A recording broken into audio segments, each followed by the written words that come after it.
my virtual gavel. Okay, it's 6 o'clock, and we'll get started with the Council Committee of the Whole. Hopefully a fairly short agenda tonight, I think. Hi, Jeff. Are you here to talk to us about tax increment financing update for Meadowbrook? I am. Mr. Thank Chairman, members of the committee, Jeff White with Columbia Capital. It's our honor to serve as the city's financial advisor. So staff did ask us to take a look at the Meadowbrook development, not from a drive around and see all the cool stuff coming out of the ground, but how are the numbers looking compared to what we thought they would look like at this point. So just a bit of background, as part of that transaction, you'll recall that the city issued a series of bonds that were backed by the city's general obligation, which means that the city is obligated to use its full faith and credit, which includes raising taxes, to make the principal and interest payments on those bonds should that be necessary. And at the time we issued those bonds, we modeled those bonds anticipating that we would have at least $1.10 in TIF revenue each year for every dollar of debt service due in that year. And so I provided in the packet tonight kind of a narrative explanation and an update, but I'll just summarize our findings this way. So first, a little bit of background. We did sit down with Van Trust for about 2 hours last month going through where they stand with respect to the various components of the project, what they expect to occur in the coming, say, 18, 24 months with the project, and then also asking them to provide us any sort of detail that they had, updating our anticipated valuations for those particular parts of the project. And as you recall, we really kind of have 4 quadrants of the project: a single family, a townhome, a multifamily apartment, and then the senior living / inn, to kind of put in those categories. And those provide roughly equal value over time in terms of property value that leads to property tax creation that is captured and used to repay bonds that we issued. So 2 findings. One is that the project is developing a little bit more slowly than we'd modeled. But the flip side is that the value that we expect to generate from the project is significantly higher than we valued. And so the last page in the information that I provided is the very same page we showed the meeting that we issued the TIF bonds. And as I mentioned, when we modeled the TIF bonds, we anticipated having $1.10 roughly of revenue every year for every dollar of debt service due. And as you can see from the information that we've provided, that over the next couple years it will be a little short of that $1.10 in a couple of those years, but then once the project has fully come online, we expect that coverage to be substantially larger than $1.10. In fact, we're showing in this model version about $1.30 of revenue for every dollar of debt service due. So 2 points to make. In the couple years where we're showing in this instance that we're not at 1.1 coverage, in fact there's a couple years where we're not at 1.0 coverage, we will have we've modeled in any event to have excess revenues on hand that we didn't need to make debt service payments in the prior year in order to subsidize those couple years where the revenues are short. And based upon the modeling, we should cover those with significant room involved in that. And then the second thing to remind you of is that starting in 2022, to the extent that we have accumulated surpluses, we can start paying down the outstanding bonds on a regular basis, which will effectively shorten the life of the bonds and really, in effect, increase our coverage with every year, even if revenues are not growing from the project. So that's kind of the quick summary. I'm happy to try and address any questions that you might have. Courtney? So in relation to the senior living and the inn, neither of those have broken ground. And I was wondering if you could provide us an update as to where they say they are with the project on both of those. So my understanding of where things stand on the inn is that the city's provided final development review on that project maybe earlier this month. So groundbreaking is quite close on that one, so that should be moving ahead full speed. And then I understand that the Dial acquisition of the senior property is scheduled to close on the 1st of March. Okay. With the, and thank you, the modeling is great, and I appreciate everything you do with regards to your negotiation, and I don't, I think that this project is working out fantastic for us.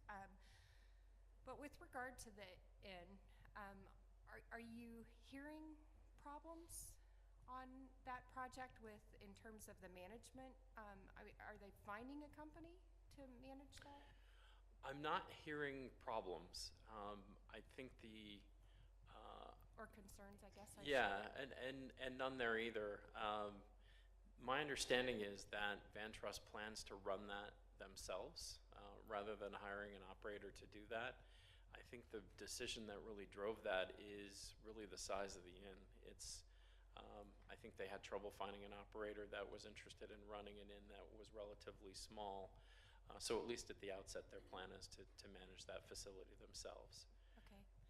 And I don't want to monopolize but the revenue projections for this category are the same for the other two categories, correct? Is how you see it. You said that senior living and the inn are roughly the same, but is the size that they've appropriated in terms of the project size and the same for those? So what happens if those don't come to fruition? Because we've not seen, Dial didn't come back with updated plans as promised in front of the council. You know, we haven't seen market projections for the inn, and it seems to be cropping up across the Northeast Johnson County in terms of boutique inn projects. So, you know, just looking at stewards of our community, you know, what happens if this doesn't happen? Is there potential for this to become another part of another project within there that could be more fruitful? Because it seems to be that the other parts have already shown success. Has VanTrust said anything about a plan B, or even shown an appetite for discussions to that effect, or are they continuing the course of their vision? Yeah, so let me try and tackle that in maybe 3 chunks. We'll see if it comes to 3 or 4. So the first chunk is, based upon my conversations with them over the last few weeks, they're absolutely committed to both the senior and the inn, and fully expect those to be developed quickly, starting quite soon. The second piece is that, as I mentioned, the math works out roughly that the single family is about a quarter, the townhomes are about a quarter, the apartments are about a quarter, and then the senior/inn is about a quarter of the total production of revenues. So with everything online, if we're projecting $1.30 in revenue for each dollar of debt service due, we could probably survive. It would be quite close, but we could probably survive if that portion of the project didn't develop and everything else did develop on time and as we expect. There might be a couple years where, particularly early, where it would be pretty tight. I want to come back to that point because we've got a little bit of a fail-safe there. Could they use it for something else? Presuming they went through the process to amend their plans and the council signed off on those to the extent it had approval authority, absolutely. You know, that corner of the project could be turned into something else that would be revenue producing. So back to the shortfall issue. As part of the development agreement, we have a mechanism in place where if VanTrust doesn't deliver what they've indicated that they would deliver, and we had a shortfall on revenues, that there are circumstances where, I didn't mention, but every dollar of TIF revenue that comes in gets split 2 ways. Half of it comes to cover debt service on the city's bonds, half of it goes to cover debt service on bonds that VanTrust bought itself. So in the event of a default under the development agreement and a revenue shortfall by the city, we actually have the right to take more money than our 50% contractually in order to cover our payments. So, my hope is that markets continue to stay strong, the rest of the project develops as we expect, they'll stay on track, but if something were to go awry, I think we would be, number one, okay, without that developing in the short run, and number two, possibly have some recourse to get some more money from their side of the pot in order to make sure we were whole going forward.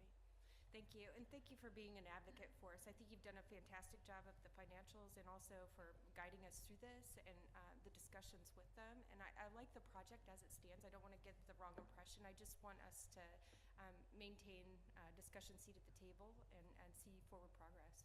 Thank you. Jory?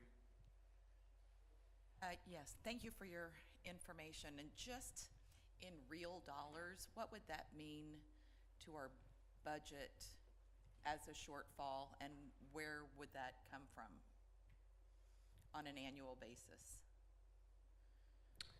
So if there were a shortfall, Like those couple years that you're anticipating? yeah, so the couple years that I'm anticipating where the revenues coming in wouldn't cover the debt service due in those years, we're expecting to have a pool of money available from prior years where not all the revenue was needed. So on the last page of the presentation materials in your packet, the very far right column, the cumulative excess revenues column, is really the one that should be of most interest to you. If that column ever went negative, what that would mean is there would be some sort of a budgetary need from elsewhere in the city's budget to cover debt service on the bonds. And as you can see, we don't go any lower than about $160,000 going forward from here on expected revenues available. In the event, going back to the earlier question about what if a quarter of this project didn't develop, what would be the extent of the shortfall? $100,000 to $150,000 a year, something like that.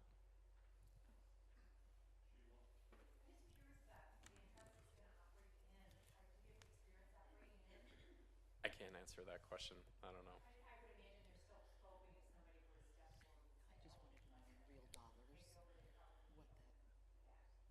I wouldn't be surprised if that were the case, yes.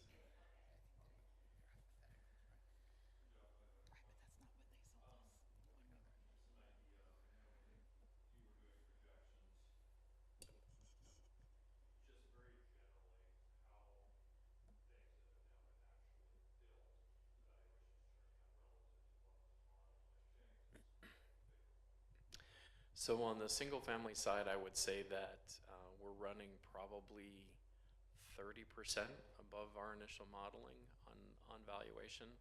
Townhomes may be double what we expected.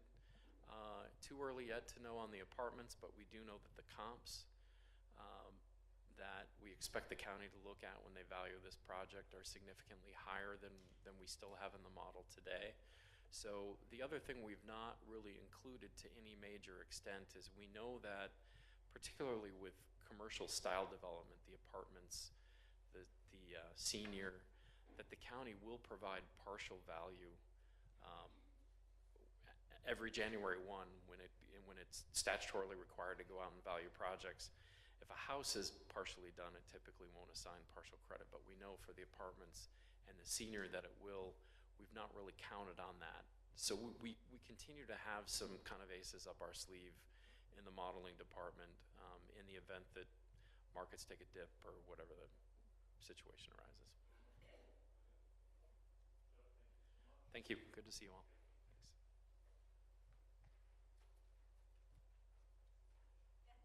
Thanks. 19 budget process and calendar. Yes, I printed out a large one.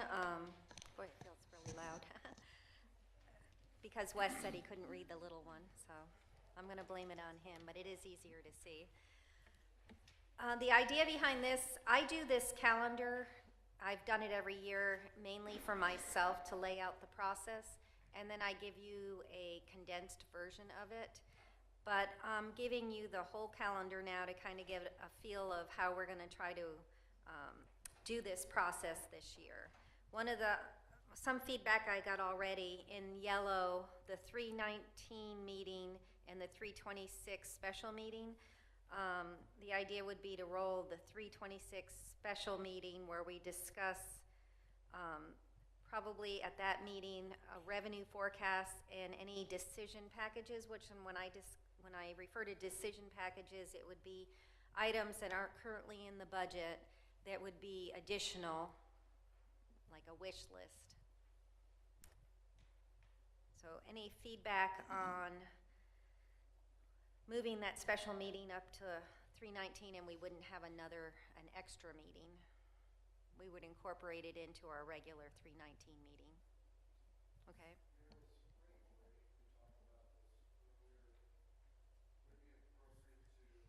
Figure out how many people are going to be here on the 19th. I know that we have 2 weeks of spring break, and that was one of our concerns, to make sure. Majority of us are here. Can you please raise your hand if you plan to be here for the 19th, March 19th meeting?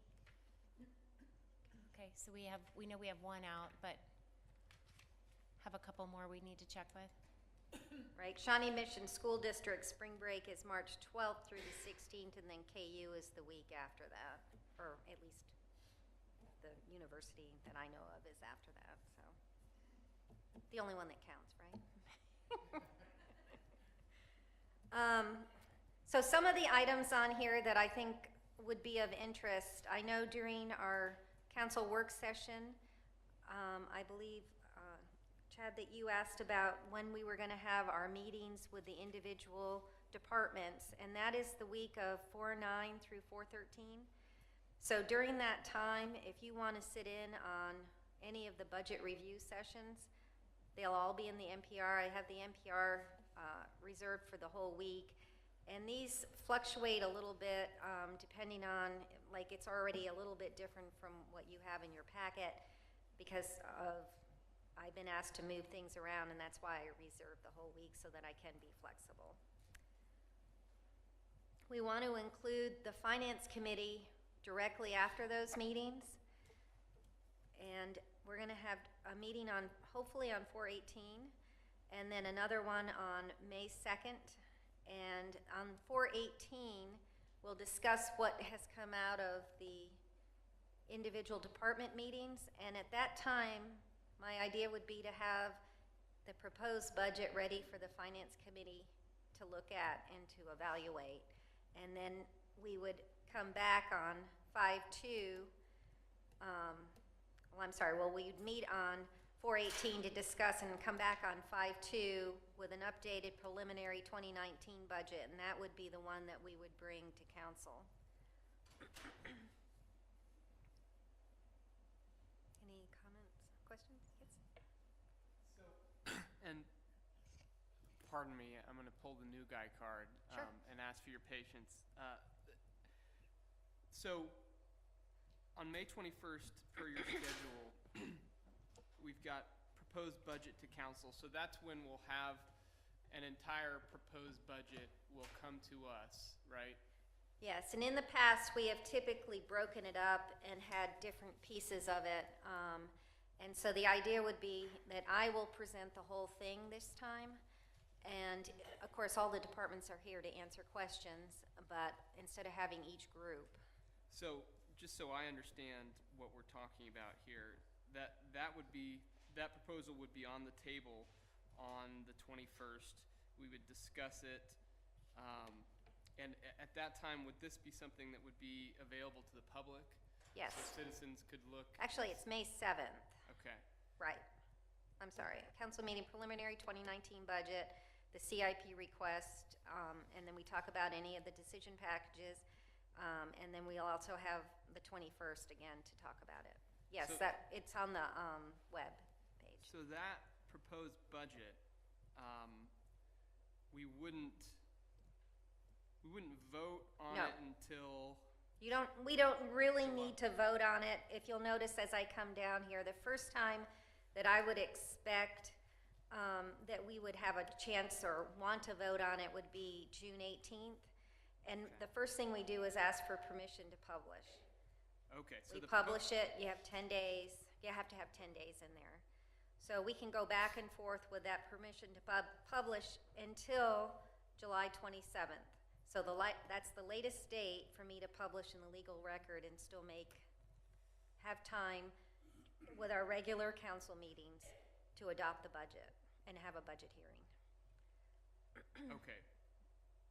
But so it would be available on the 21st, it would be available to the public, and then we would vote on it in July. It'll actually be available on May 7th. Sorry, you Right. corrected me earlier. Thank you. Okay, thank you. And also, as part of this process, we are going to have the preliminary CIP discussion with Public Works back up in March, on March 1st. Well, that's when Wes and myself and Keith are all going to meet. But then the council meeting that we have, I'm sorry, I'm looking at this, yes, on 3/19, which is now going to be a busy one, we'll also have the preliminary CIP discussion.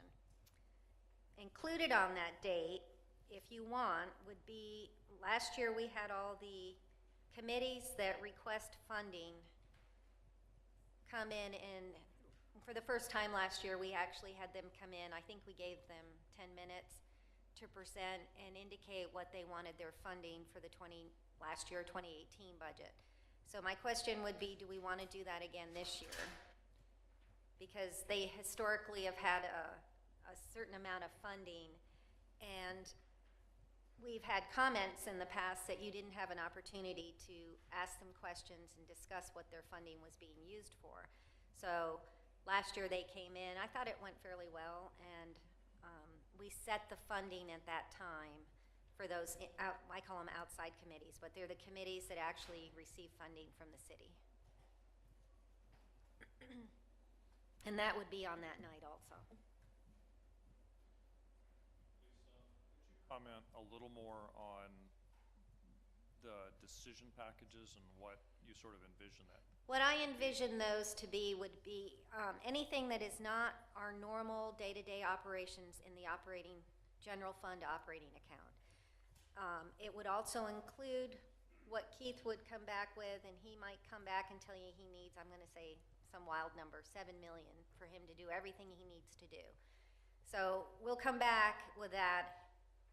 Maybe you want to have another position for grant writing, or you want to have the police dogs, or whatever it is. So these are all going to come back as individual, what I call decision packages, and I'm going to try to estimate what the cost is going to be on those and the impact on the budget, and then we are going to, or you will, prioritize them and decide whether or not they're going to be built into the budget or not built into the budget, and it'll become part of it or not. Mayor?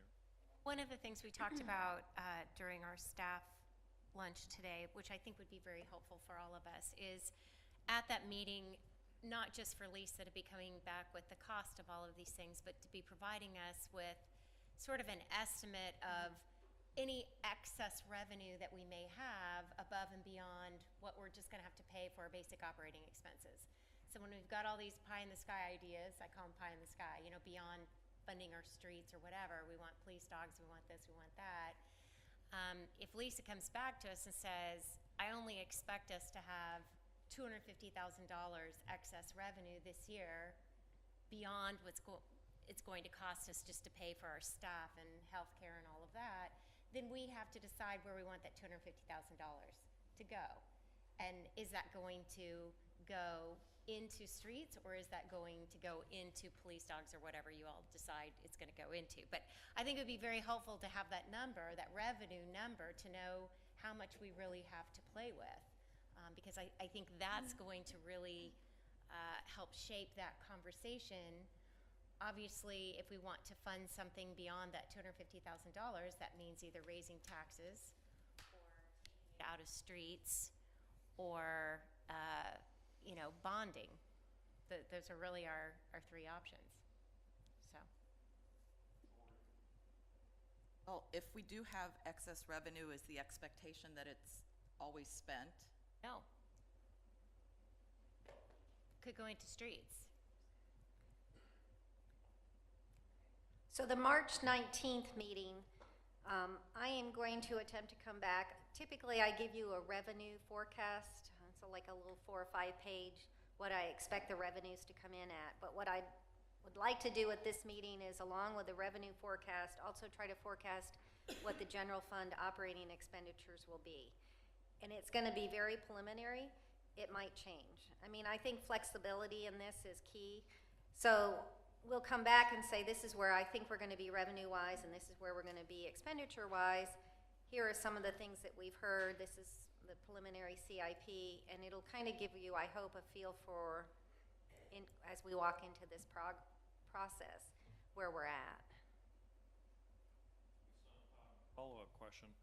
On the idea that, and these are my words, decision packages are sort of extraordinary beyond normal operating,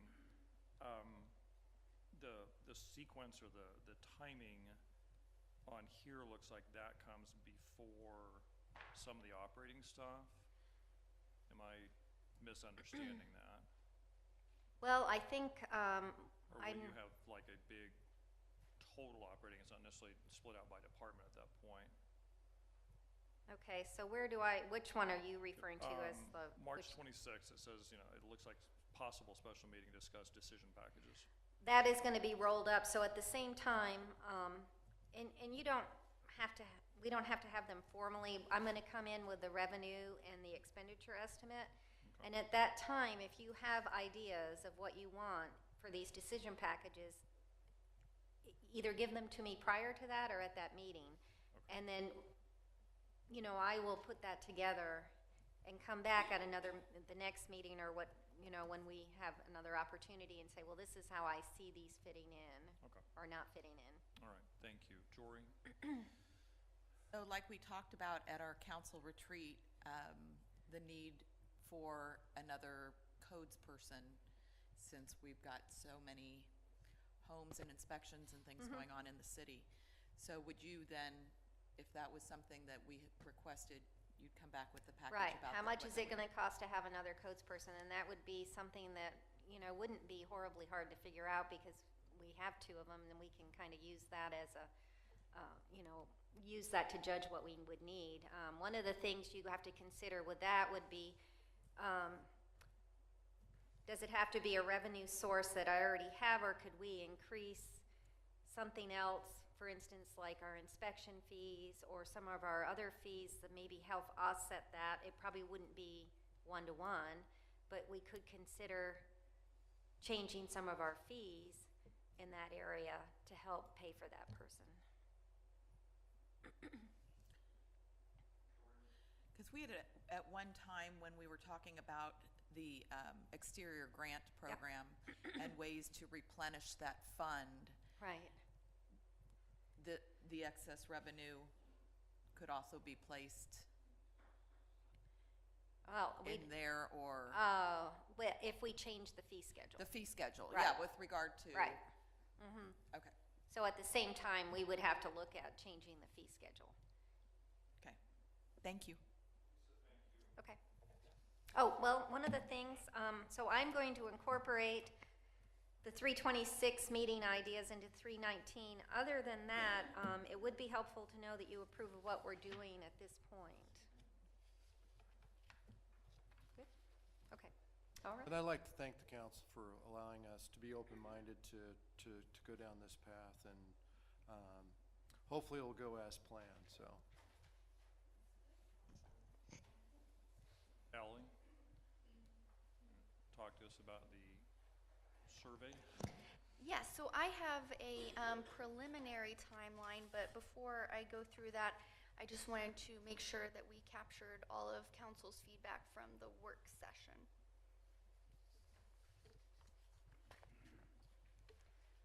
Oh, sorry, Sheila.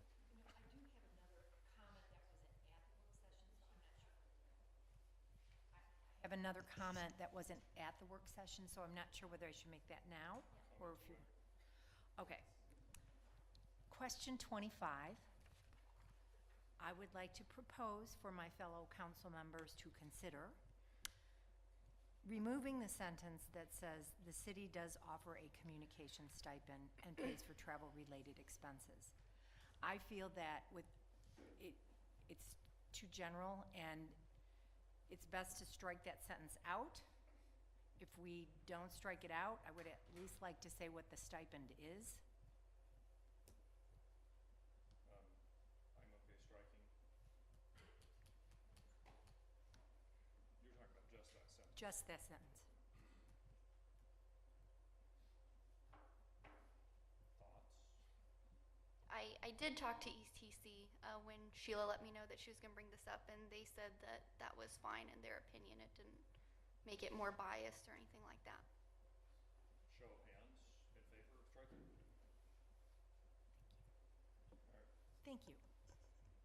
All right. Thank you. I just have a question statement kind of thing, if this is the time to do that with regard to ETC. Yeah, okay.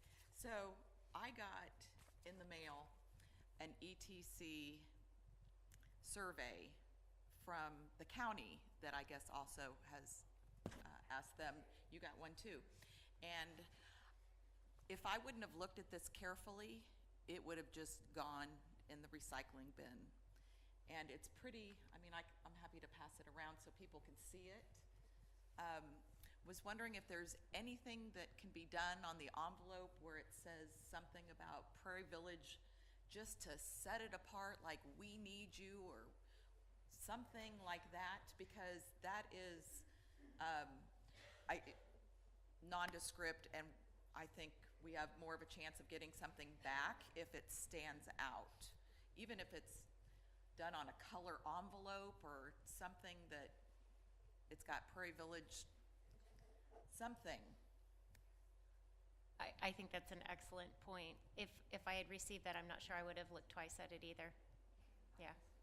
I just happened to, and I was lucky that I did. And there's a place where you could go online, so I did keep it in case anybody would like to see that didn't receive it from the county, what it looks like and what it'll look like for our residents when they receive something similar. I think that's a good catch. Thank you for bringing that forward. Dan? I agree that that would be a good idea. I'm just surprised if ETC does this all the time and they forecast the number of surveys they need to send out and what the response is going to be, that they must not have problems getting people to respond.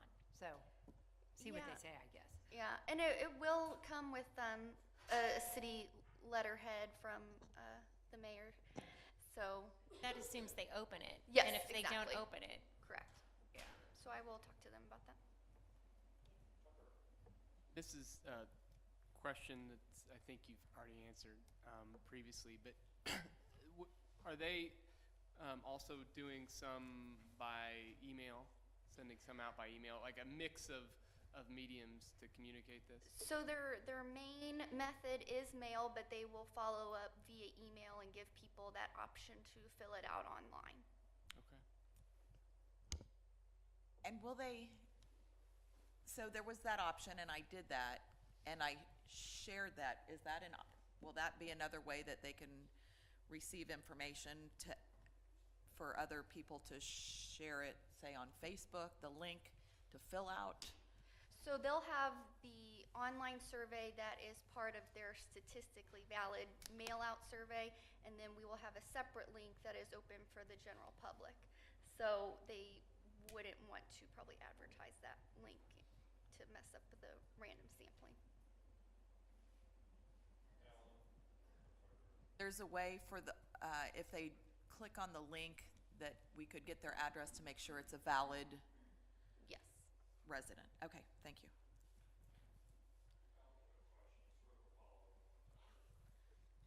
Asking, and that is there any part of this where ETC initial contact with, the hoped for respondent is something besides snail mail?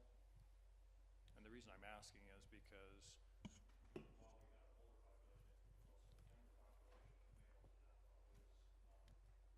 and that it occurs to me that you might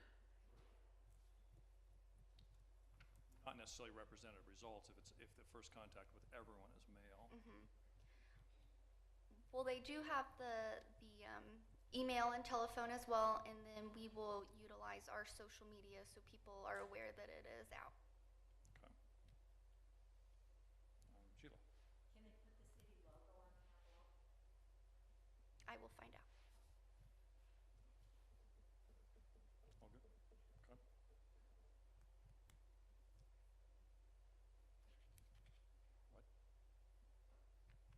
Okay. Wes wanted to see the envelope.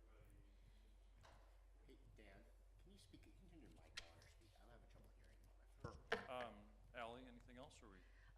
Yeah, so just the quick timeline that if everybody's good with it, then you can expect this to go out to residents the week of March 5th.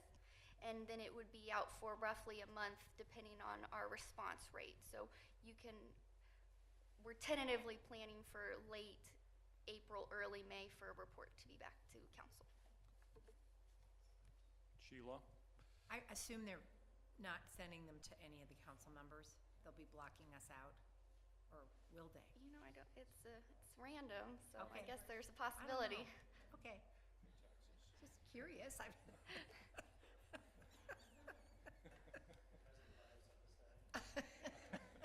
Yeah. No, we're not.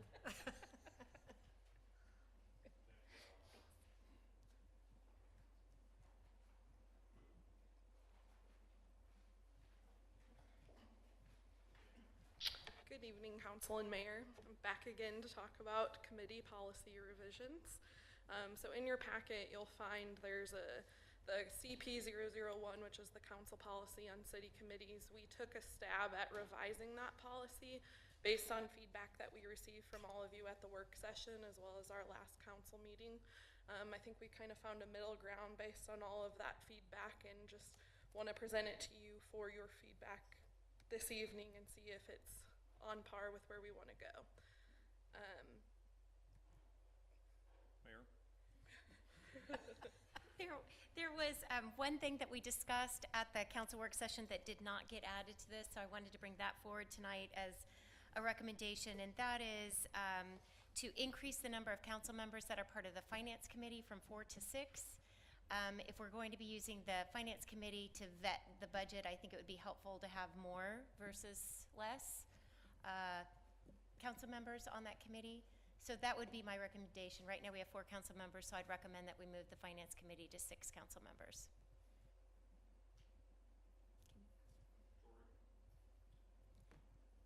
I emailed Wes earlier in the week to ask if, that we could discuss adding remote participation to the 75% in attendance in case some of the committee members are out of town and can't make that 75 percentile that we're putting on there, if they can participate remotely.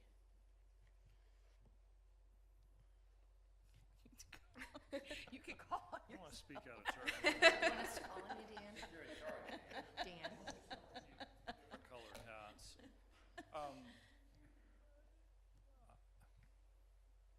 I don't know, Joy, how would you, it seems to me it would be hard to police that your eligibility to participate by phone is if you're not going to make, first off, the whole measurement of the 75% to me is, who's going to keep track of that as a practical matter?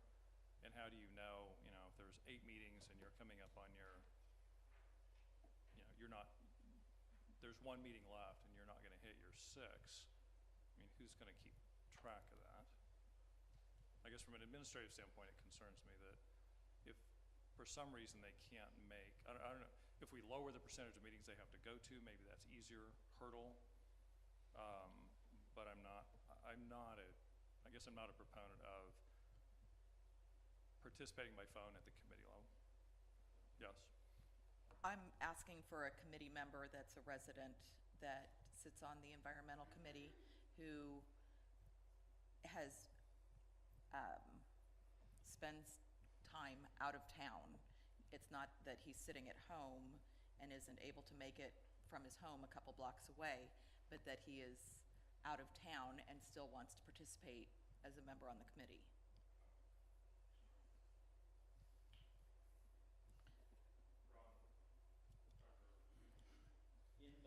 In that same regard, raises some concerns in my mind about if there was someone on a committee with a disability that limited their ability to personally attend the meetings.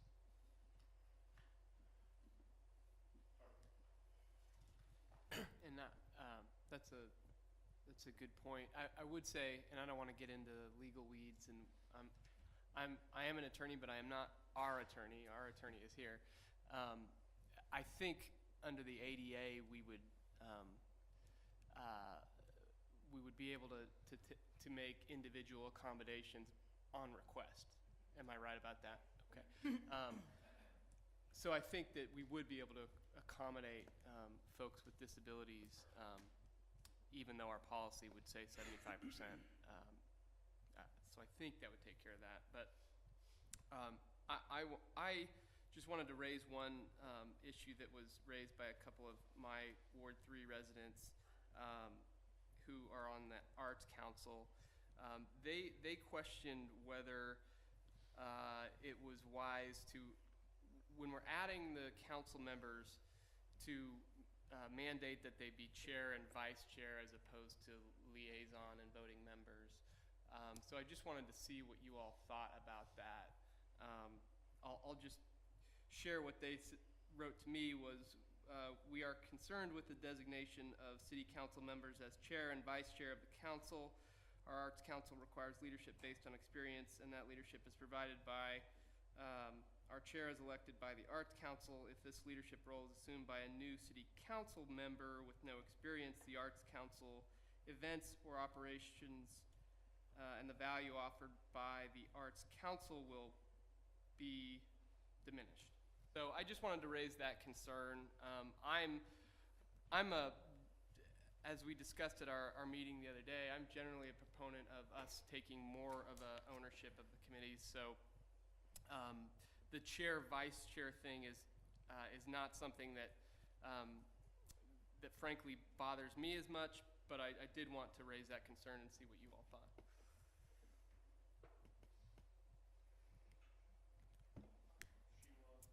Oh, yeah, I did.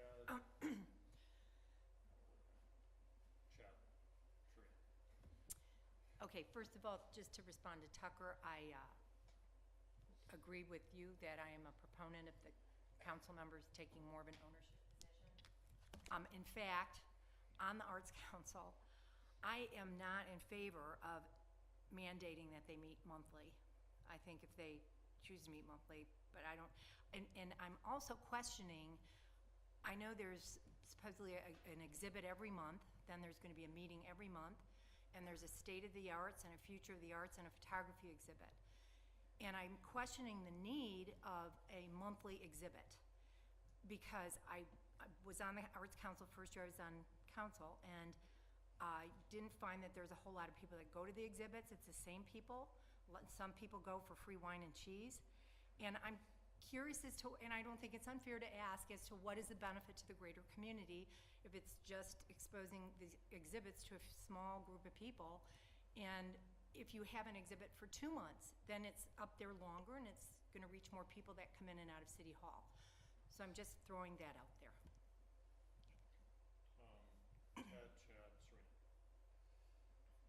Yeah, a couple comments. The remote, I'm concerned about the remote access for committees and the actual engagement of the committee member. I think it would be extremely hard, being on a number of the committees, to call in or do some kind of remote and have any engagement or help in the committees. I don't think it's a problem if they want to listen in, if that's available, but again, being part of the committee is really what we want. We want people to be engaged in the city and the committees. And so if somebody's gone on a vacation or they travel, I mean, I don't see it being a problem if that happens, but if they're gone, 75%, more than 75%, then maybe they ought to think about if they have the time to even commit to the committee. So I'm a little concerned about that.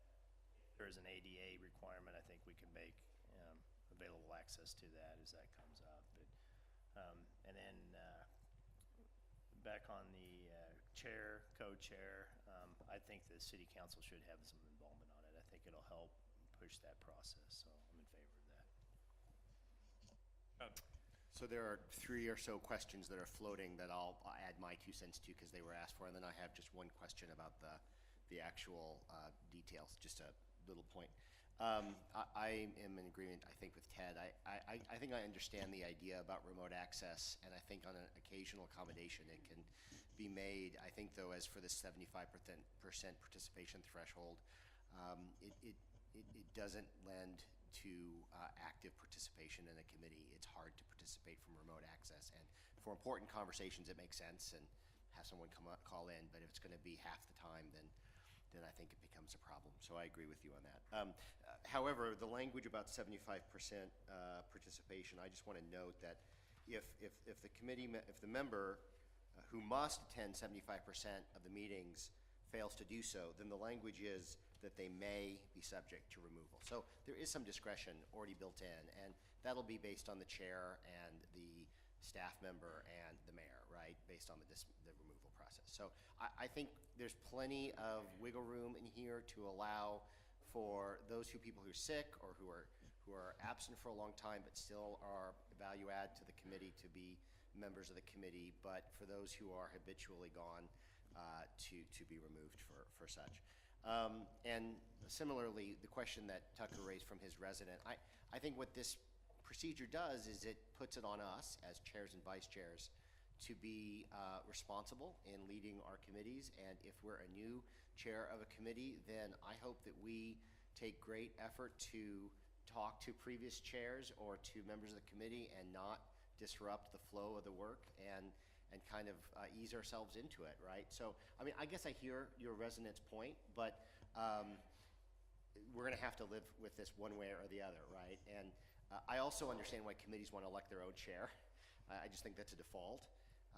And I'm glad for committees that are active and want to do that. But the overall point of these changes seem to me to help the council provide clearer direction and leadership for our committees. And I think we can do that and still attend to the concerns that they make. So those were my 3 comments about those 3 things floating. My question, there's one small thing about the tree board that I don't understand. Sure. The tree board description says that item B, 4B, it'll meet as needed during the day and adjourn no later than 6 p.m. But the schedule of actual meeting dates that came later suggests that it meets monthly at 6 p.m. So which is it? Does it meet at 6 or will it adjourn by 6? It meets at 6. So does that need to be cleaned up? Are we trying to make it meet earlier, or Yeah. that needs to be cleaned up? That's something that we just didn't catch, so we can Yeah. clean that up in the policy. Yep.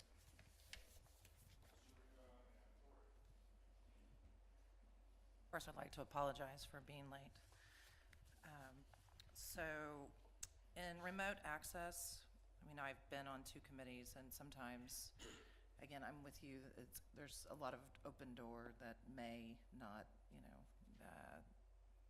that you really can't be there sometimes. And so even with Jazz Fest, there were a lot of meetings that, I mean, I made them, but there were some that could not make it because it was at 5:30 and, banks or whatever. But I think that if it's open to the mayor and the person who is serving on that committee to help assist in that.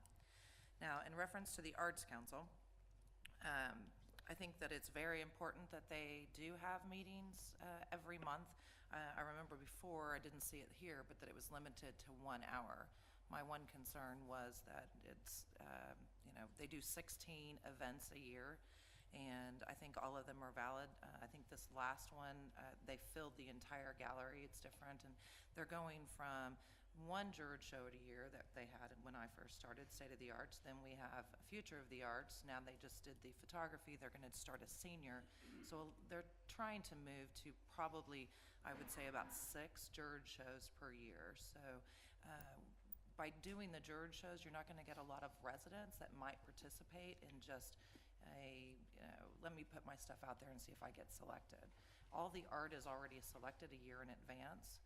So, they're already selecting out for, the next year. So I would stick with the, 1 meeting, monthly. Now, in reference to the chair and vice chair, serving on that committee and being involved for several years, I think their concerns are they have a momentum going of how each committee member, jurors, curates the show, and they spend a lot of time doing that, and they don't want to break that consistency that they have. And so they have they have a chairman, and they're trying to figure out how a council member and a vice council member may not want to sit through 2.5 to 3 hours looking through artwork to be selected in the gallery. The normal business is kind of where they were thinking they would have a committee within a committee that, whether it, whatever you would call that, a president or what, that obviously that the chairman and the vice chair be held by council, but who is going to select the art? Is it going to be the council, 2 council members with a committee, obviously as assistant, but being able to take the background of, Shelley, who, taught at Shawnee Mission East for many years and has, an amazing degrees. And a lot of them have done this for many years, and they're afraid that coming in, they may lose that art background that we don't offer maybe as a council member. So I'm definitely sensitive to that, and I think that there's a way maybe to structure that you have that lead person on that committee that is still overseeing. So I don't know what you would call that, but it's still ran by a council member and a co-chair, but with a resident that is on that committee. So I would like to open that up for discussion, what you would call that. But I see their concerns of losing that momentum and the years of experience, and that resident being appointed by the mayor or their committee would make a difference in what happens in that committee.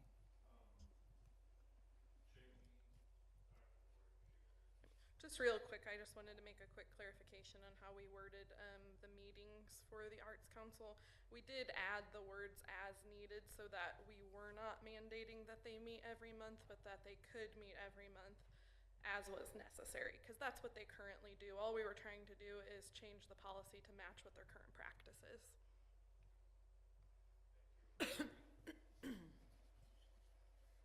I love the Art Council. I've never sat on the Art Council, but I think what they do provides a great benefit to our city.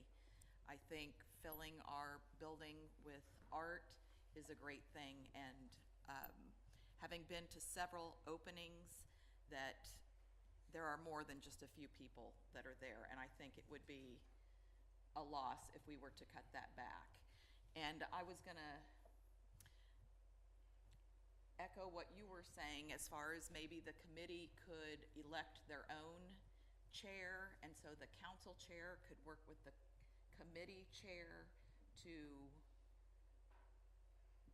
no, you're shaking your head. Well, I think it muddies the process. I think you can still, like on the environmental committee, they've got people who are taking care of what they take care of. Same thing with the Arts Council. I don't think that has to change because you have a council member who's now chairing that meeting. I think you still have the experts doing what the experts do, and the council member is facilitating the meeting. So I don't think you muddy it up with more titles. You just let them do the work that they're already doing while you're facilitating as the chair of that committee. So as the chair of the committee, so we would be setting the agenda, we would be running the meeting, we would be taking the minutes that would be turned in. Like what will the responsibilities of the chairs to the committees be? So the chair, it's similar to what the council president does or what the mayor does. So you're basically running the meeting. So you're helping to set the agenda based on what the committee thinks they need to be talking about. You're approving the minutes. So you're having somebody, a committee member is going to be taking the minutes if we're not having the staff attending all those meetings. So you'll ask somebody on the committee to make sure that they're taking the minutes. And then, as a committee chair, you're just basically running the meeting. You're setting the priorities for the committee and determining what the next steps of action are and timeline and talking about budget and, it's process. It's managing the process and the work of the committee, but not necessarily doing the work of the committee. Does that make sense? Thank you for clarification. Yeah. Yep, thank you. And there is a part in the policy under responsibility, line G, that outlines the exact responsibilities of the council chair and council liaison, depending on what the committee is.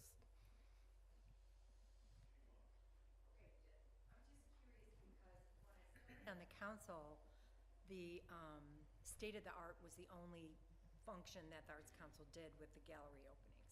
And then they added the Future of the Arts, and then they've added the photography exhibit, and now you said there are going to be 6 juried shows. I'm just curious as to why 6 juried shows, you know, just because the council wants to do it? I'm trying to understand, is there a need for 6 juried shows? Because it takes time, and it's fine if you have the people on the council, but for a while there, when I was on the Arts Council, they couldn't find people to fill the council. So that's just a huge commitment for one committee to take on. Well, the Arts Council's come a long way since I served with you on there. And I would say that I wouldn't want to limit them. I would hope that this committee, and one of the reasons having 2 council members on there is to grow this committee and to grow not only our art in the gallery, but our sculptures, bring the sculptures back into the Arts Council, that it's overseen and how it's taken care of and having a process. And the art that, you know, we just put in and how the process of all of that goes. Or if somebody else wants to donate $30,000, being able to set processes together. I would say grow the Arts Council, let's not limit it. Make it newer. And they don't have problems getting members now. And there's still people wanting to get on that committee. And I don't think we should limit the committees to a certain amount of people that wants to volunteer.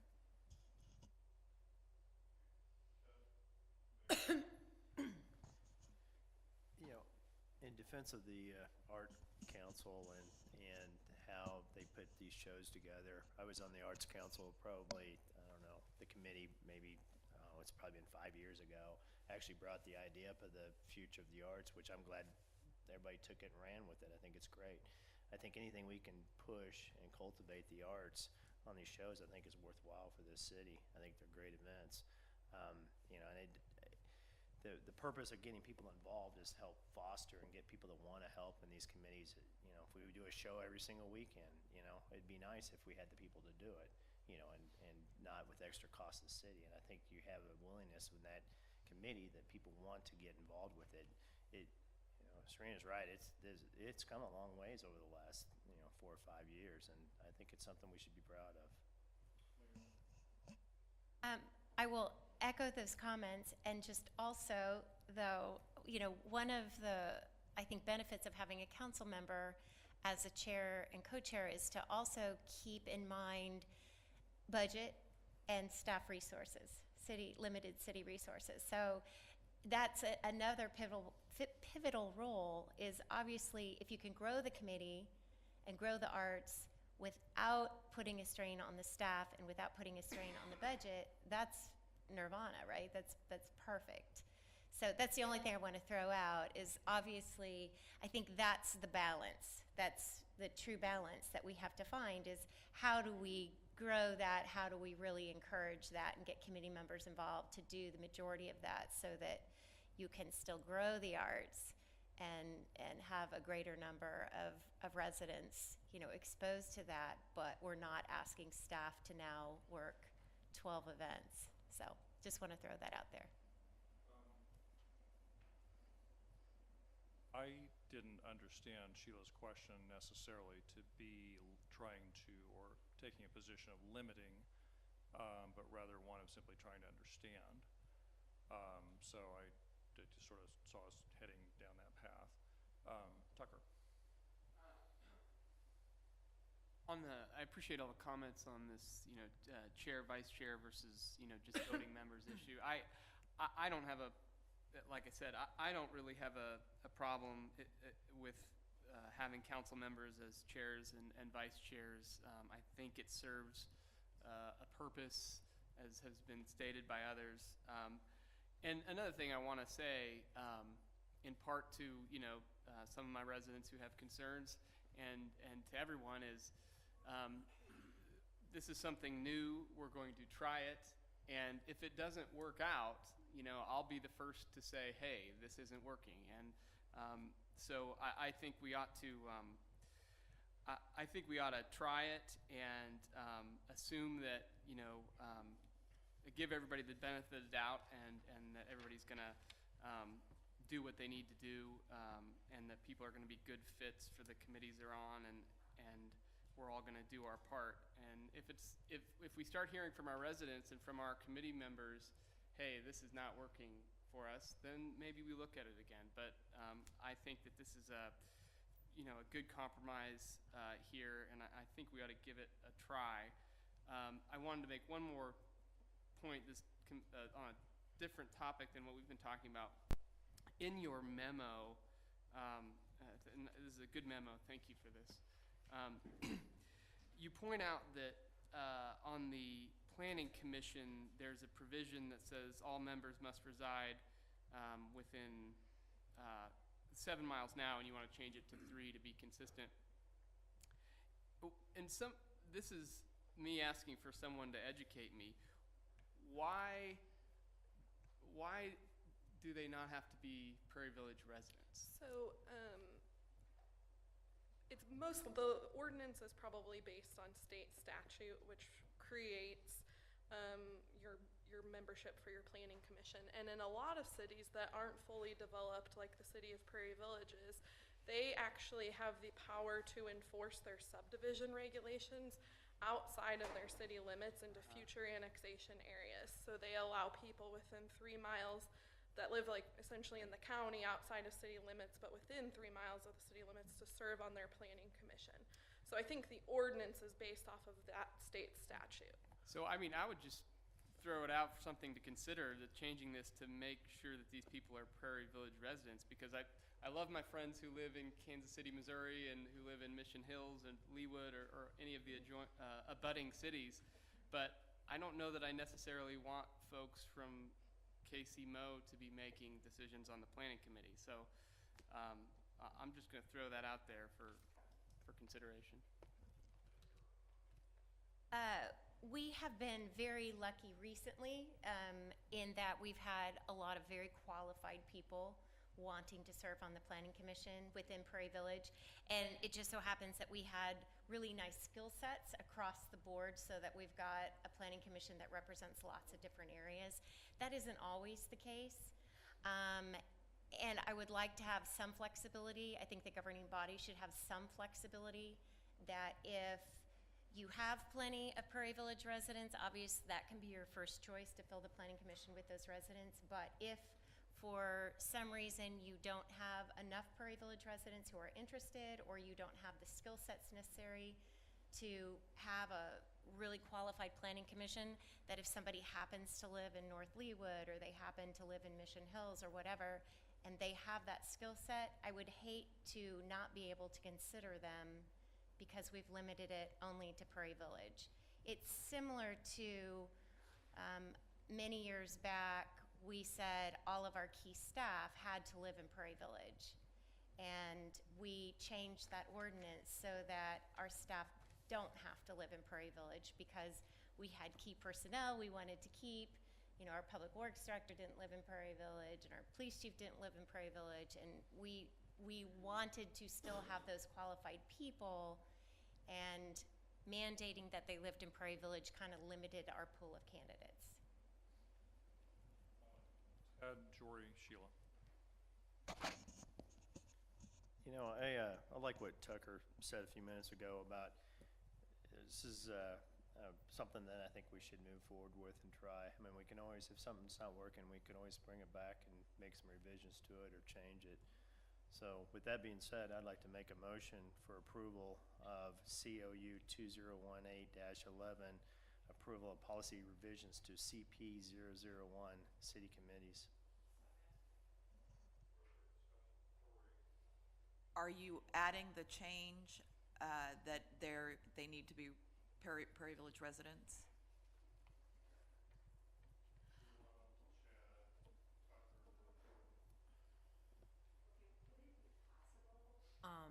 I don't know, Serena, I'm directing this at you because you're very involved with the Arts Council, but would it be possible to have some sort of a sign-up sheet to see?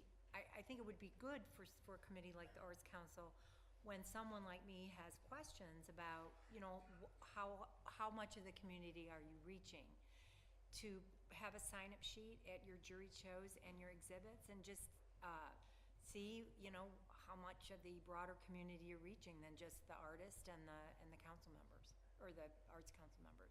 Would that be possible?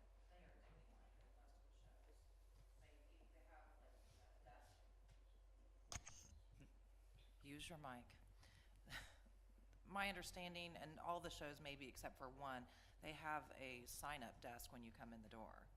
So So is that available to, I'm sure it is. I haven't been on the Arts Council. I come, but yeah. okay. Chad? Tucker? I agree with Tucker as far as the Planning Commission being Prairie Village residents, because they are making decisions that change the face of Prairie Village. That's different than if they're sitting on another committee where they're not making significant decisions for our city. I would support the motion with residents being required to sit on that commission. I know there's several cities that are only residents that sit on their planning commission, like Fairway and other smaller cities like ours, where I do not believe it's going to be an issue to try to find somebody qualified to sit on that committee. Tucker was next. I want to suggest a potential compromise here. In section 11 of the policy where we're talking about the planning commission, it says there in that first sentence, members all residing in or within 3 miles of Prairie Village. I'd like to move to amend the motion to add a sentence after that sentence that says, preference shall be given to Prairie Village residents.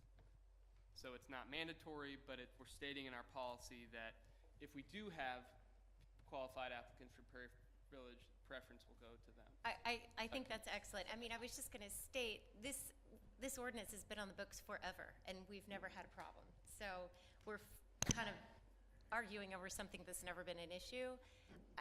That's a great compromise. That's how it has happened. So just a Second point. motion. Oh, okay, yeah, that's point of order. So we have a second on the motion to amend. Okay.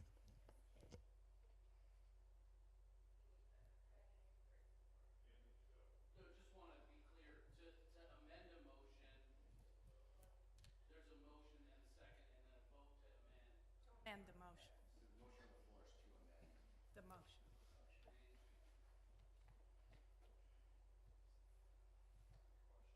How are we going to decide whether someone is qualified?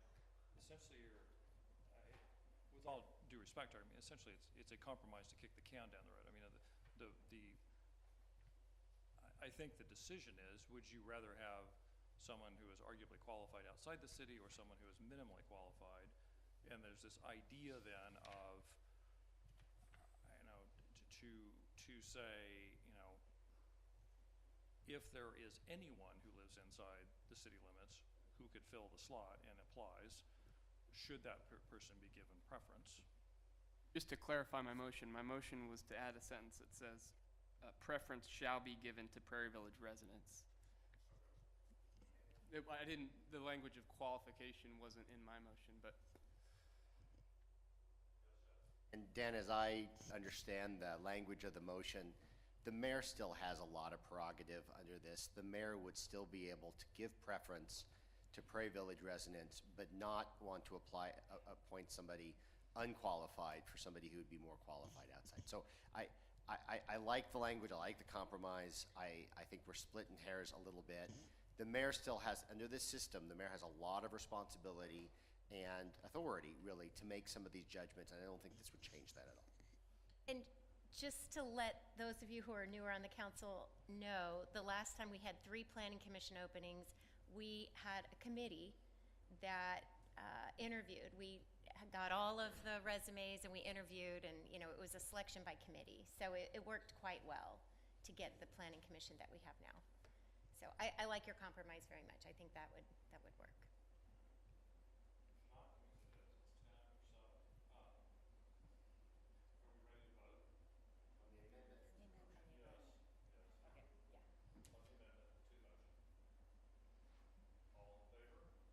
Aye.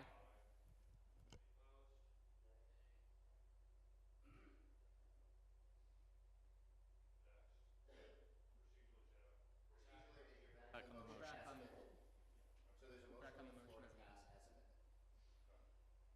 And more discussion is in order, unless there's no discussion, you can call for a vote on the motion as amended.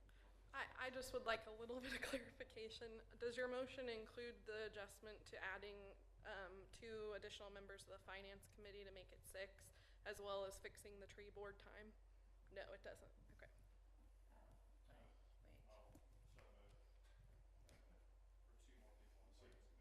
Dan, you're moving to amend the motion to add 2 people to the finance committee and to make adjustments to, great, I second that motion. Discussion? We're voting on the amendment. Okay, let's vote. All in favor? Aye. Any opposed? So we're now back to the motion as amended. Can we pay Chad? All right, so we're back to, Motion as amended. okay, Ready to vote on it whenever there's any other discussion. all right. Let's vote. All in favor? Aye. Aye. Any opposed? There we go. Thank you, Chad. So, with that, I would like to pass out the committee assignments. I was hoping you would pass that tonight. We're done at 7:12, which has not occurred for a while. So, first, I would like to say thank you very much to everybody who has served this past year and several years, actually, on the committees. I've made some changes.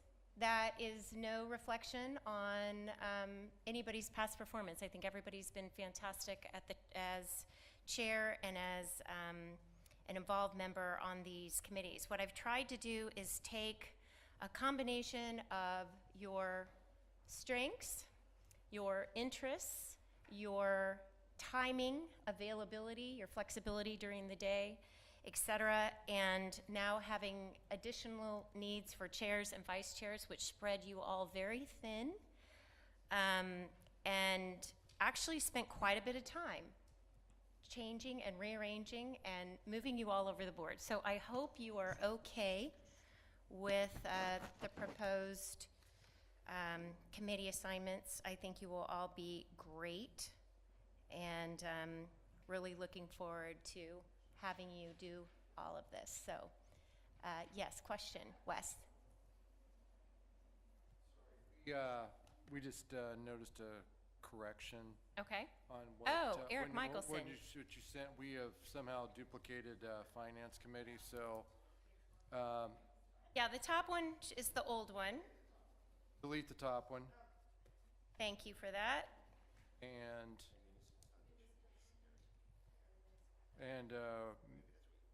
no, municipal foundation is not correct. Which one is it? The Prairie Village Foundation? That shouldn't even be in there. Oh, that shouldn't even be in there. That's an old one.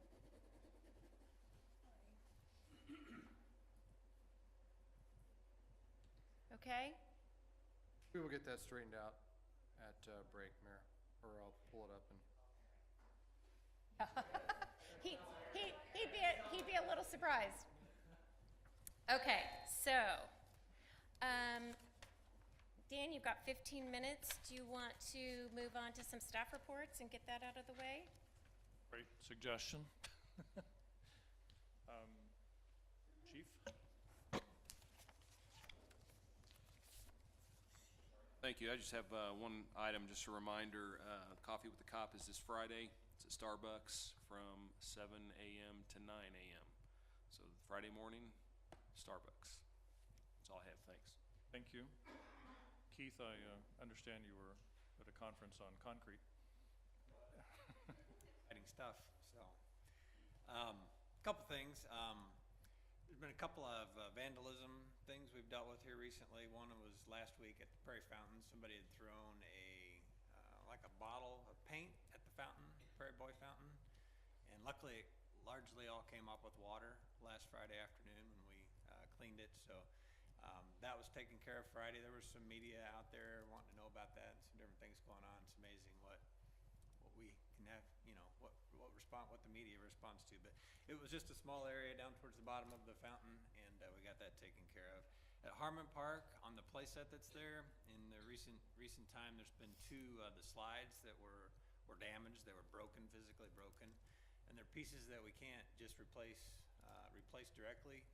So knowing that there's a project coming up in the near future, we're removing those components and adding some panels that will have an interactive piece on the backside. That was a reasonably cost-effective way of managing that in the short term until we make some improvements in that area, hopefully next year in Harmon Park. Bike plan, pedestrian plan, public meeting is tomorrow night in the NPR from 5 to 7. Sent out information, so you all should be familiar with that. Looking to get some feedback from residents on the proposal, and we'll hopefully come back to council in the first parts of March and have some final decision hopefully by the end of March on the plan.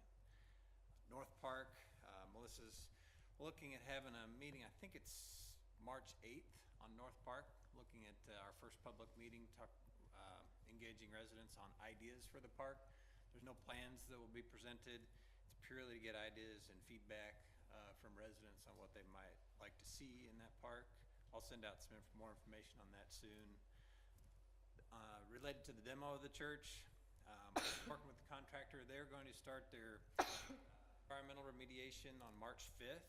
It's going to take about a month to do that, so that'll all be kind of internal to the building, so you won't see any large demolition going on during that period. So probably into April before we start seeing the more major construction with the removal of the building.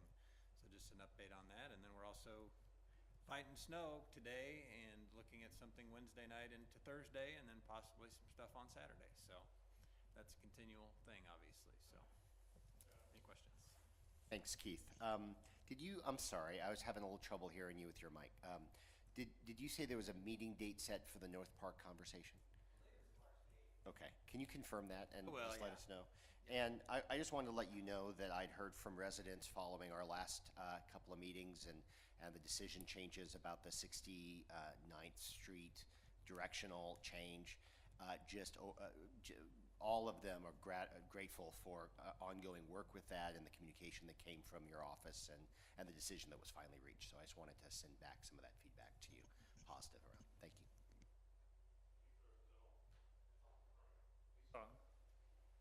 Jamie?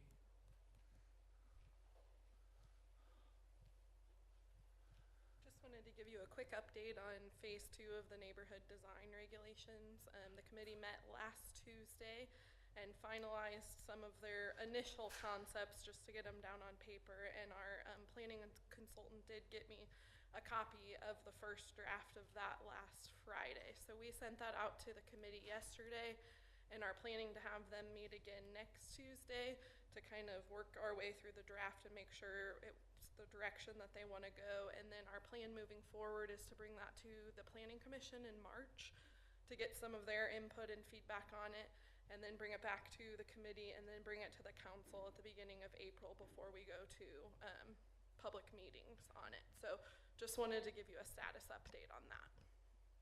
Okay. Thanks, Jamie. Ally? Wes? Sure, I've been able to clarify the council assignment. We will send out a new printout tomorrow, but if you just X through the middle section of Finance Committee and Municipal Foundation, the correct ones are at the bottom of that page, the new Finance Committee and the Prairie Village Foundation. So all the information is correct except that middle section, if you'll just X through that, and we'll send out a clean version. As a reminder, pictures are March the 5th, If you think you've gotten prettier, you can come for an individual Photoshop at 5 p.m. Did I say that tactfully? Yeah, okay. Then the group photo is at 5:30. We will send out another reminder, but obviously, for those of you that haven't been here, we actually set up the lights in action, and so we try to do a professional job, and so that's why we try to stick with those times. And so we will have food here early, so 5 for individual shots, 5:30 for group. Please let Megan know if you are taking an individual shot. And then the other thing for March the 5th, and I'm only saying this because I don't know how much longer the movie is going to be out, but we are going to be, Jory brought to our attention a very special citizen in our community, and there's a movie out right now about her called Big Sonia. And we are going to be recognizing her March 5th. And this movie is in limited production. It keeps getting extended. Most of our staff's been able to see it. Mayor was able to see it when she got back. And so I'm just telling you in advance of this special recognition, Mayor, you might want to comment on this, that you may want to make an opportunity to go see us. I was going to bring this up under my mayor's report, and I would just echo that. If you all have time to see the movie Big Sonia before we recognize her, you will be blown away by this woman. She's 91 years old. She is a remaining Holocaust survivor, and she is doing amazing things in our community. She truly is an inspiration, and when you hear her story, I mean, it just blew my mind. I was in tears for most of the movie, but truly a remarkable person. And the fact that she's been living in Prairie Village for 55 years and none of us really knew this, it's incredible. So I think it would mean a lot more to you all to meet her and to see her and to understand the recognition. If you have a chance to see the movie between now and then, it is well worth your time. Jory. It's playing at Ranch Mart Fine Arts, and I would recommend getting tickets in advance because a lot of times it's sold out, and she lives in Ward 6. That was the highest grossing movie for Ranch Mart in 2017, and the movie didn't open there until the fall. So, And it's playing around the country. She's been acknowledged and honored all over the country, and she is just a treasure, and we're lucky to have her as a resident.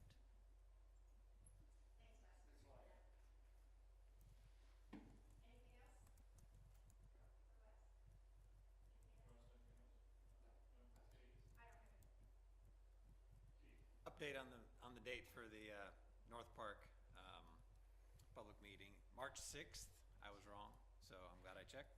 4:30 to 6:30 at the community center is what they're planning on right now. We will be sending out more information on that. Yeah. The reason I asked, Countryside East asked me directly about that, and I told them that as soon as we knew, I'd let them know. So I'll try to let them know. March 6th, 4:30 to 6:30? Thank you.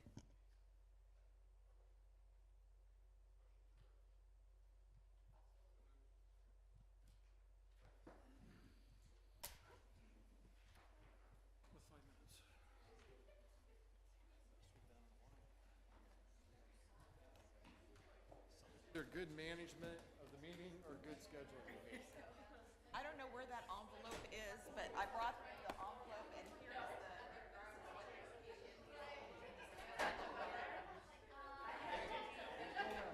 Yeah.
Let the meeting come to order.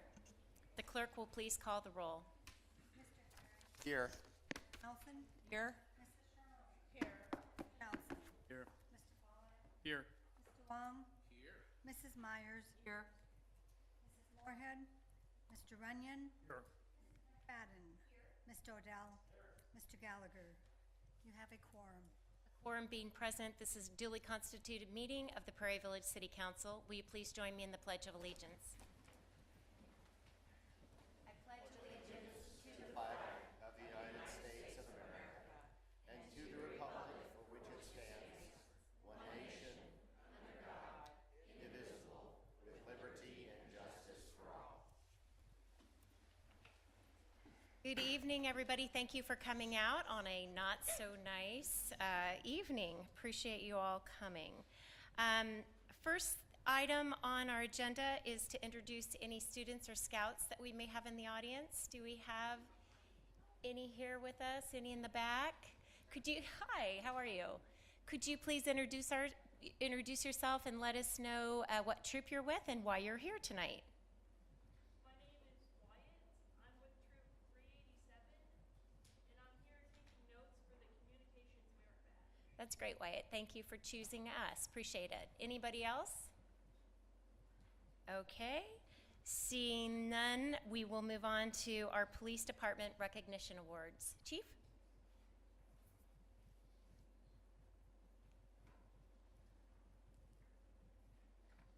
All right, thank you, Mayor. This evening, the department is formally recognizing the performance and efforts by members of our staff during 2 different incidents that occurred last year. I'd like to welcome and recognize family members, friends, department staff, and other guests who are here tonight. I'd also like to thank Jennifer again for helping out behind the scenes. Your support for our staff tonight and every day they go out to serve our community is appreciated. So I'm pretty biased, but I think we have a great department. We have a great atmosphere around the station where different personalities come through and people laugh. Simply stated, we'd like to have a good time at work. However, there is an amazing thing that happens when the radio chirps and an emergency call comes over the radio. I don't know how to describe it, but watching it from my view, I see our staff immediately jump into action and everyone starts doing their job to get the work done, and make no mistake, it's done very well. The 2 incidents that I will talk about tonight will illustrate my point. If I could have Dispatcher Tim Kobe, Dispatcher Miriam Russell, Detective Lacey Daly, Officer Ben Overish, Officer Curtis Phipps, and Sergeant Adam Taylor, would you join me up at the podium? This is for you. Yeah, you can spread it out. You can.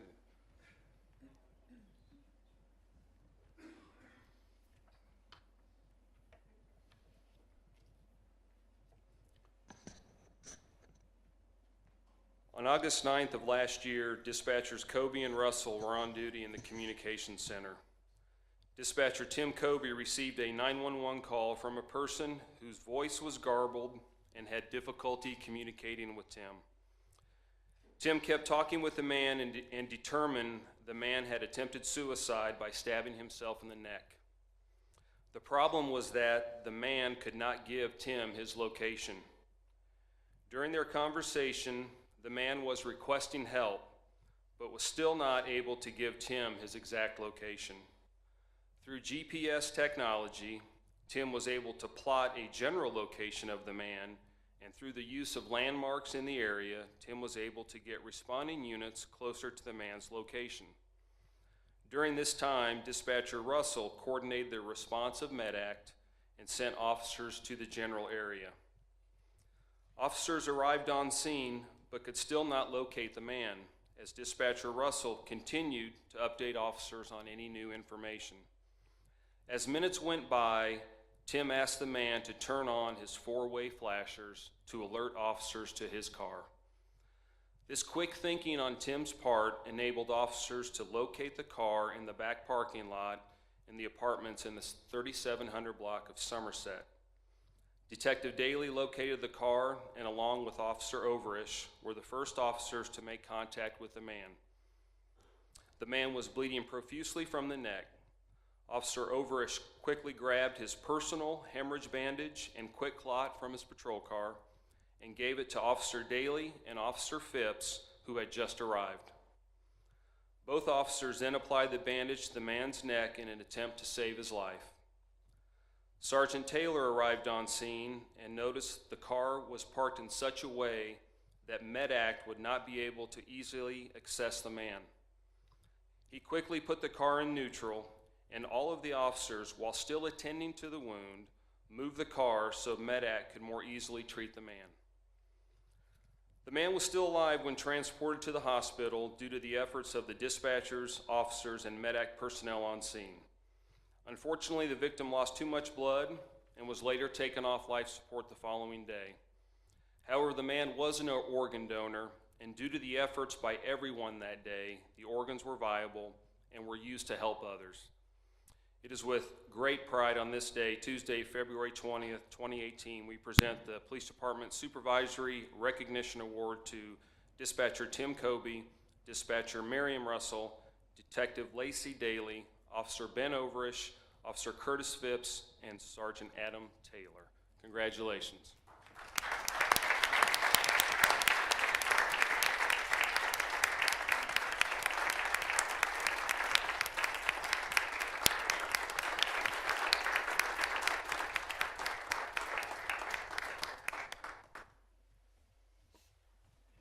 Before you leave, if you would turn around and face the camera so our public can see you. You can give a little wave to anybody who's watching. Thank you so much. Thanks again. Congratulations.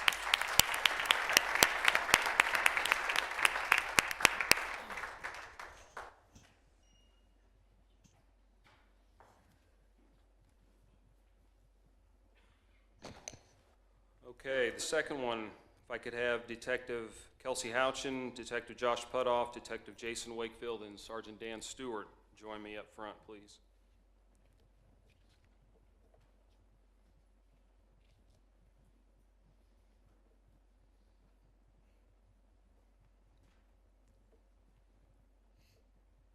On October 22nd, 2017, a 9-year-old resident was asleep in her house and was awakened by a man who was standing near her. The young girl called out to her parents, and the suspect fled the residence. Initially, patrol officers responded to the call and later contacted the investigations division. Detective Kelsey Houchin responded as the on-call detective.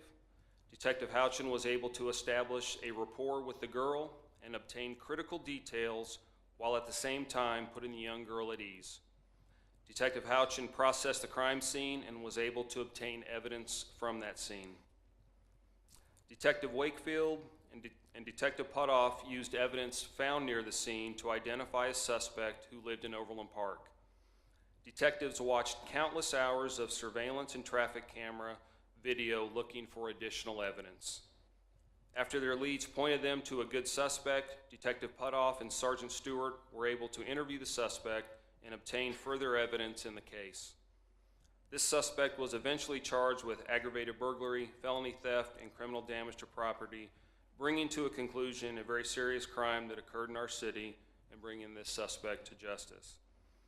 It is with great pride on this day, Tuesday, February 20th, 2018, we present the Police Department's Supervisory Recognition Award to Detective Kelsey Houchin, Detective Josh Putoff, Detective Jason Wakefield, and Sergeant Dan Stewart. Congratulations.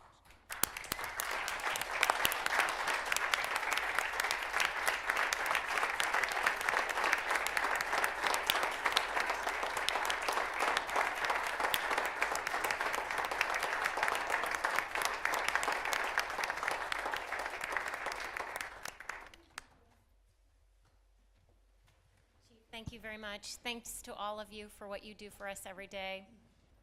Well deserved.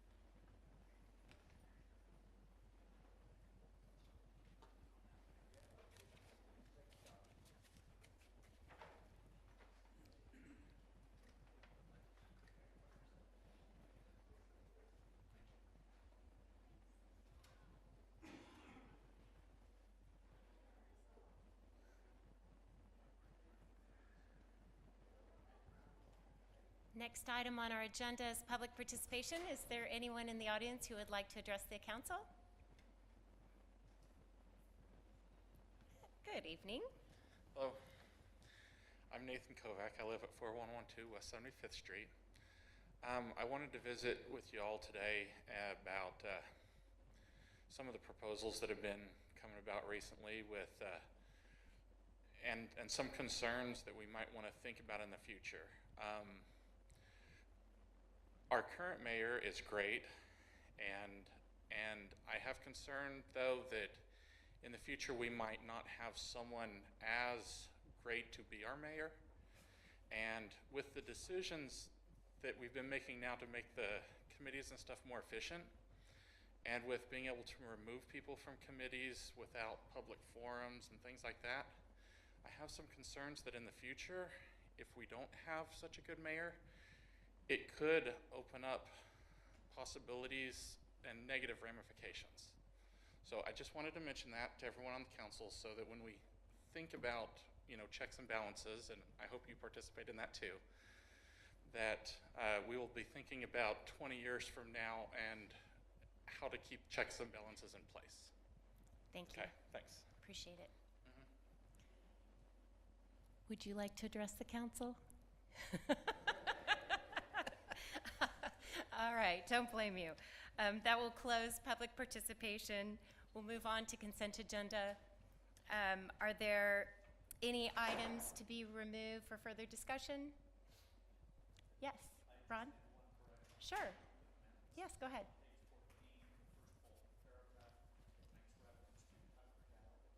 Oh. Thank you. Anything else, Dan?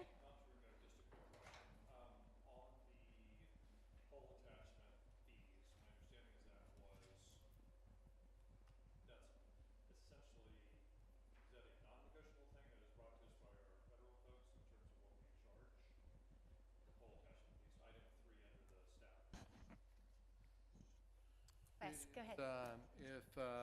If you recall, I think the date may be referenced in here. David Waters appeared before the council to talk about this. So we had an idea what the fee schedule would be moving forward when we're talking to the companies. When it says small cell, that is what will be potentially attached to a light pole, that discussion.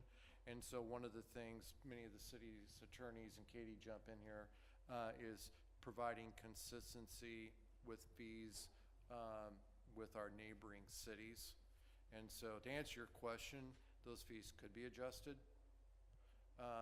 We brought them forward to be consistent, and we are probably on the upper high end on some of those as stated. Put it this way, we're not below the market. If anything, we're riding a little bit above the market.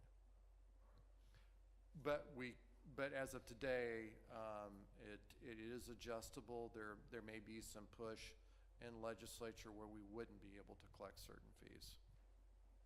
But today it is, we can.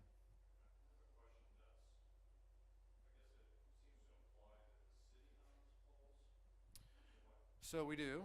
When they do come forward, myself, Keith, and David Waters have been walking through covering a lot of ground. Most of our poles cannot be retrofitted. They will have to be replaced. And part of that master agreement includes that they remain our poles, but they would be making that replacement to accommodate their equipment. There is limited ability for us to regulate that the way the current language is written.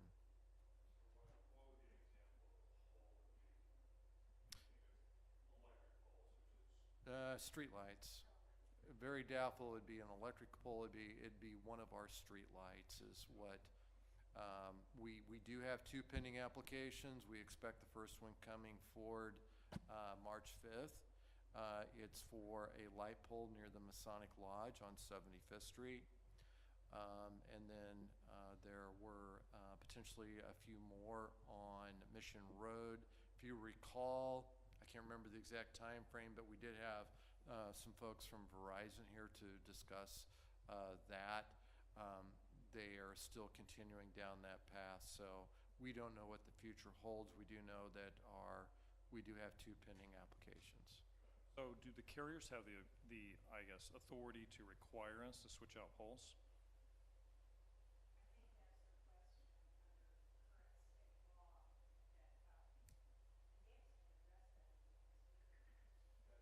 Back at the next meeting. One of the things that they have told us is that the existing poles may not be able to carry the load. The fiber that goes inside, it just really cannot be retrofitted. It would appear that the retrofitting would be occurring on the outside of the pole, and that's one of the things that we don't want. And so I think that we're looking at probably pole replacements, and we retain the pole. My concern, we'll get to it, I guess, later when David comes back, perhaps, or through Katie, that we don't wind up with a bunch of unsightly, I don't know how sightly, if you will, the existing poles are, but we don't wind up with a bunch of. So David can cover that ground. He's more of an expert than I, but our ability to limit things is questionable. We're also getting into discussions about cabinets, which we also have limitations on, and you'll probably potentially hear from Keith also on this, is that KCP&L will need to meter those separately, potentially. And so here's the bottom line. It's not going to be as clean as we want it. Our hands are tied, and so we're trying to do the best we can within those confines. Any further discussion on the consent agenda? Tucker? Just one more correction to the minutes on page 24, second to last paragraph. It correctly says that the vote on my motion it failed 5-7, but it counts me twice. It's polling and Tucker, which I'm in favor of that change in process, but that's a correction. And then I think Mr. Runyon voted in favor rather than both polling and Tucker voting in favor. That's my recollection. In fact, I mentioned that earlier today. Voting on something in the negative, which confused me. Okay, would you please move for the approval of the consent agenda? So moved. No second is required. The clerk will please call the roll. Aye. Aye. Aye. Aye. Aye.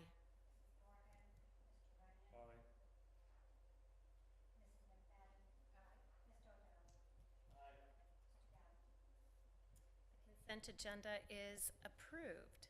Moving on to committee reports. Does anybody have any report from a committee? Move on to the mayor's report. Everything I wanted to talk about was covered earlier in our council committee of the whole meeting, with the exception of one thing, and that is, I know you all have been reading in the Shawnee Mission Post and then also in the Kansas City Star about the appraised values going up in Prairie Village. Wes and Lisa and I are meeting with Paul Welcome from the Johnson County Appraiser's Office. Is that March 2nd? I think it's March 2nd. So we've already been given a heads up that it's going to be between 12 and 15%, which has already been published. But it is going to be pretty significant. So obviously that will be discussed quite a bit in our early budget discussions. But we should have a report for you at the March 5th meeting. Moving on to staff reports, we already discussed those earlier this evening. Anybody have anything to add that you forgot to add at the council committee? No? Okay, brings us to old business. Tucker, you wanted to talk about council meeting efficiency. And of course, when I continued this, I didn't know it was going to be continued to the most efficient and non-duplicative meeting this council's ever had. So, nevertheless, I'm passing out something that's already in your packet, but it's a sample agenda that sort of talks about what I'm talking about. I did a memo for you all that's also in your packet. What I'm proposing is essentially that we take everything that we're doing twice and turn it into doing it once. We have a process where we have two separate meetings. We have committee of the whole at 6 o'clock. We have the city council meeting at 7:30. I think we can make significant improvement in both efficiency and our transparency to our residents if we turn this into functionally one meeting. So right now, we have 2 separate meetings. We've got 2 separate meeting times. We've got 2 separate agendas. We've got 2 separate packets. We've got 2 separate sets of minutes. And often, not tonight, of course, but often we have duplicative agenda items. And you'll see that the sample agenda that I've passed out is based on last meeting when I had planned to bring this up. And last meeting, it was a fairly good example because we had 5 items that were duplicative. We raised them once in committee of the whole. We raised them again in the council meeting. On the efficiency issue, it duplicates staff time. The staff has to create 2 packets. They have to often create 2 memos, or they have to put 2 memos in 2 different packets. Again, using last meeting as an example, there were 5 duplicative memos that were in one packet, also in the other packet. Sometimes staff has to duplicate time at the podium, which matters. And then, of course, we do 2 separate sets of minutes. They're great minutes, but I think it could be efficient if it was one set. Then, from a procedural standpoint, we often do duplicative motions and votes, because for items that are same night motions and votes, we bring them up in council of the whole, we talk about them, we debate them, we vote on them, and then we bring them up again in the council meeting. I think we can make obvious improvement there by unifying these 2 meetings. Other cities don't do this. I appreciate staff putting together the chart that's in your packet. If you look at that, you'll see that there's 15 cities that staff has compared us to.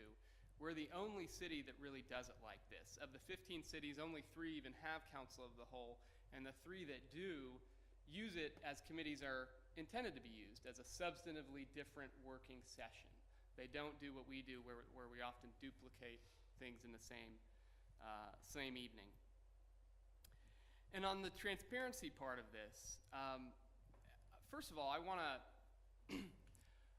introduce this topic as a topic of customer service, because I've been, not when I was on the council, but when I was a resident watching, I've seen this council debate transparency issues, and I think that there's been sometimes some miscommunication, perhaps, about what we talk about when we talk about transparency.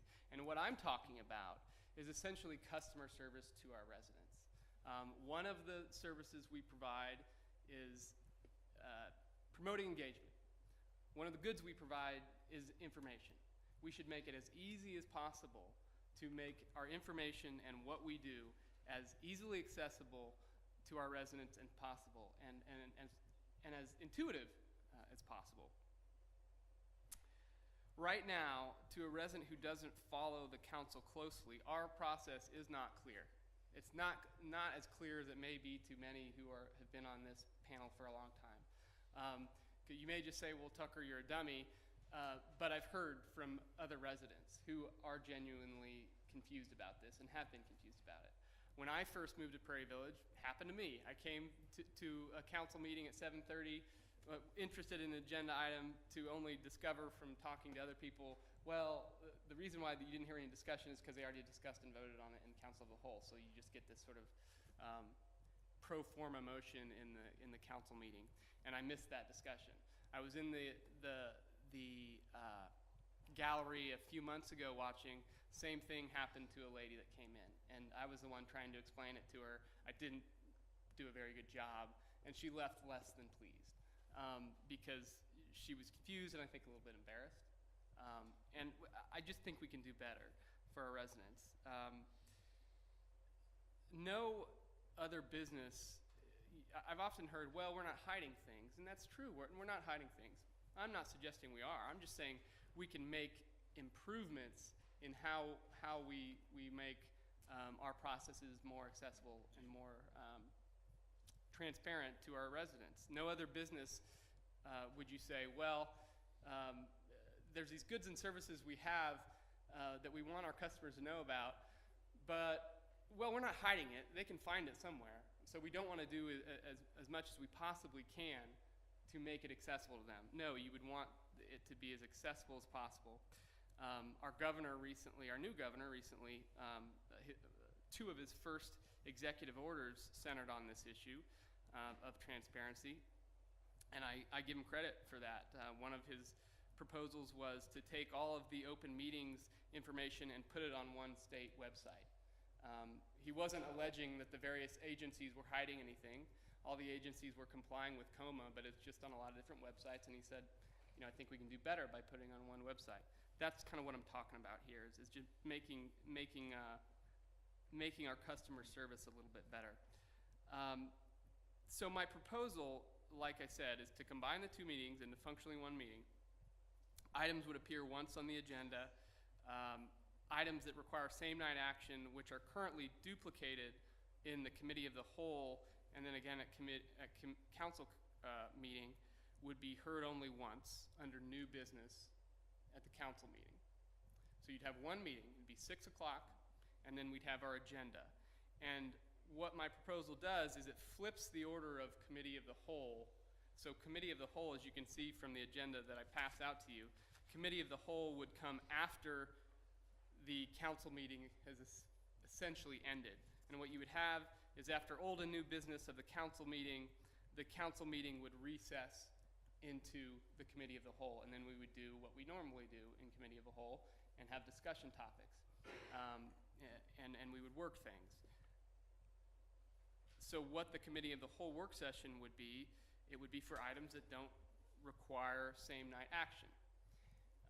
So the other part of this in flipping it is to make the committee of the whole have some of the independent value that committees are intended to have, which is to be a true work session where you work things up and then you don't take final action on it until the next meeting or a future meeting. Where would you take action on it at the next meeting? Well, old business would be one appropriate place. You could do it in committee reports. That's kind of how we do it now when we're doing it in council meetings. So yeah, you could do it in committee reports or old business. I kind of threw this together, but Chad is probably right. The most appropriate place would probably be committee reports. But the idea is that you have a deliberative process, and then you have a little bit of space between that deliberative working up process and the time you actually take final action on a finally packaged measure. And I just want to point out to everybody, this is not, some weird proposal from Tucker. Whether you think it's a good proposal or a bad one, this is essentially how the Kansas legislature does it with their committee of the whole, because they have a committee of the whole. When you go to the legislature's agenda, you'll see they start at 11 or 9 if it's late in the session, but they start at 11, and then usually toward the end of their business, they have a similar agenda as ours, and toward the end, they resolve into committee of the whole. And if you've ever listened to the legislature or gone there and heard when they're having sort of back and forth where someone is talking about a bill, carrying a bill, and there's a question and answer, people are offering amendments section by section, they're in committee of the whole in the legislature when they're doing that. And so this is pretty much how the Kansas legislature does it. They resolve into committee of the whole. The majority leader, I believe, takes over in committee of the whole. And so they kind of do what we do, switch chairs. The majority leader leads that meeting, just like we have our president of the council lead the committee of the whole. So it's essentially functionally the same. And then when you recess or when you adjourn the meeting, you would just adjourn like we usually do. So that's my proposal. Hopefully it's clear as mud, but I think there's really no reason why we need to have this 2-meeting, 2-agenda, 2-packet thing. I think we can do better. Ed? Tucker, I appreciate the passion and the thought process on this. I will say when I was first on council, I was a little, same thing, just a little confused on how the process worked. But having gone into my second term, I do appreciate personally how the committee of the whole works now, and how that meeting is supposed to set up to discuss items prior to taking that to the governing body. So I personally see a process that has worked pretty well over the years. Not saying that I'm not opposed to making things more efficient, because I think that would be good for everybody, but I just, to me, I don't see a process that's broken. We tend to break it as a council where we're all over the board on stuff and not following the agenda. But if it's truly followed, and if you go back and look at our ordinance and how things are supposed to be discussed, and then we present that to the governing body, to the city council meetings, right now, I'm not sure that we have a system that's broken, and all in favor of changing it at this point in time. I'm going to call on Joyce as sort of the keeper of all good information. And the following question is, do we have any idea why we do it the way we do it? Is there some, okay, other holder of long-term legacy information? Yes. I can give a quick little historical perspective. Long time ago, we had two committees. We had the Finance Committee. I'm just going back 20 years. So we had that's as far as I can go, 21 years. We had the Finance Committee and we had the Policy Committee. And half the council was on one and half the council was on the other. And the purpose of that was to have the council members go and figure out the legislative issues or the budget issues or whatever, and then come back to the council as a whole, and then at the council meeting be able to present the suggestions, and then the council generally was open to accepting those committees' recommendations. So that's how it was working for a very, very long time. And then we ended up with a council who everybody wanted to know all the information. So the 6 that were not included in the meeting wanted all the information that the other 6 who had been in the meeting had. And so they ended up rehashing everybody's committee meetings at the council meeting. So that was when the decision was made to go to one meeting, Council Committee of the Whole, so that all the council members were exposed to all the information at the same time, so that everybody could be part of that discussion. To Ted's point, the purpose of the committee meeting was so that all of the discussion and all of that decision-making could come out at a committee level, and then it was supposed to be brought forward as a recommendation to the city council just for approval. It wasn't meant to be rehashed into another committee meeting. It was literally supposed to make the city council agenda just very streamlined and more of a procedural meeting, and then the committee meeting was more of that discussion. Yours does the same thing. It just has it within one meeting instead of 2. So I actually like this a lot. I would be in favor of this if staff is in favor of this. And if you see this as an efficiency and a time saving for you all, then I'm like, let's give it a try. That's how I would feel about it. But I would love to hear from staff. Chad, I know you've had your hand up. Well, if you want to hear from staff, I mean, I'll let you, why don't you get your question answered first, and then I'll. Okay, yeah, I'd love to hear from Joyce and Wes what you think about this process versus the current one. So we are in support of this. Obviously, we did some research. We thought it was beneficial to see how other cities are doing it, and we know putting the packet together it's all hands on deck, and he's right, the duplication of things. And I've been really studying efficiencies. I'm all about organizational structure. Since July, one of the challenges I like is I see things that we can improve upon, and this being one of them. The other thing, riding on maybe some coattails here a little bit, as far as efficiencies go, our minutes is something that I would like to take a look at. And the reason why is that I lost Joyce last week for 4 days because she was sequestered in her office doing planning commission meetings minutes, as well as council meeting minutes. And so I take those home and review them because I simply don't have the time to do it here. And that's no complaint, I'm just telling you how the process works. Jamie's taking half of them, sometimes Ally is, and we're crossing back and forth. And then we're sending it to the mayor, and we're sending it to the council president after we're going through them. And so one of the things that I think that we could make some tremendous improvements on, and I could get part of Joyce's time back, is if we went to action minutes, especially since we have live streaming.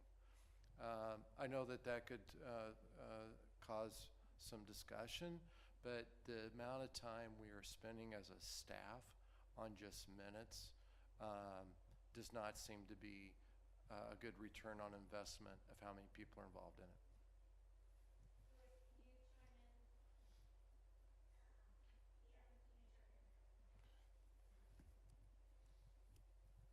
Regarding the duplication, we've come a long way with the electronic packets. I was back here when we were putting together 25 copies hand by hand of everything. So there is duplication.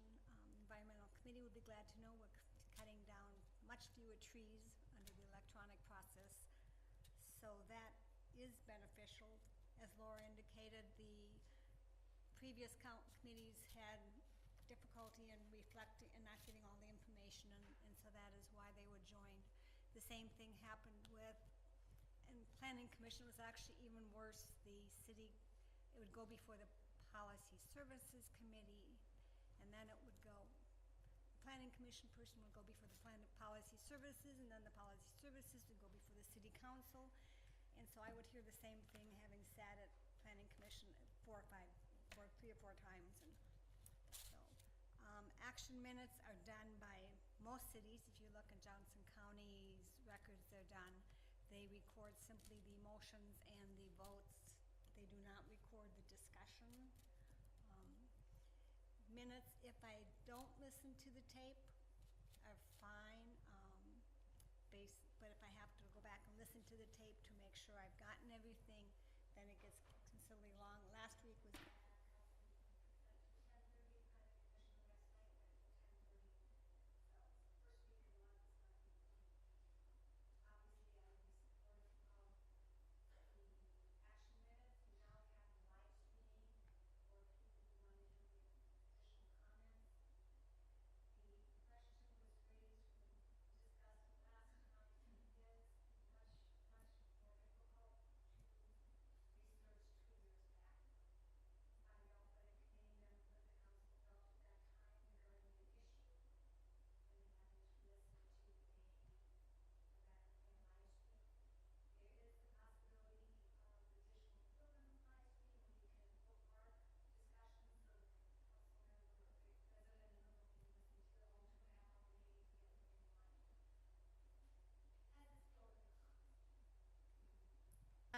would you be supportive of this change? Yeah.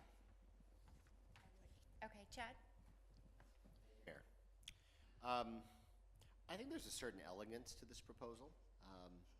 And for that reason, I think it's something we should give some really serious attention to.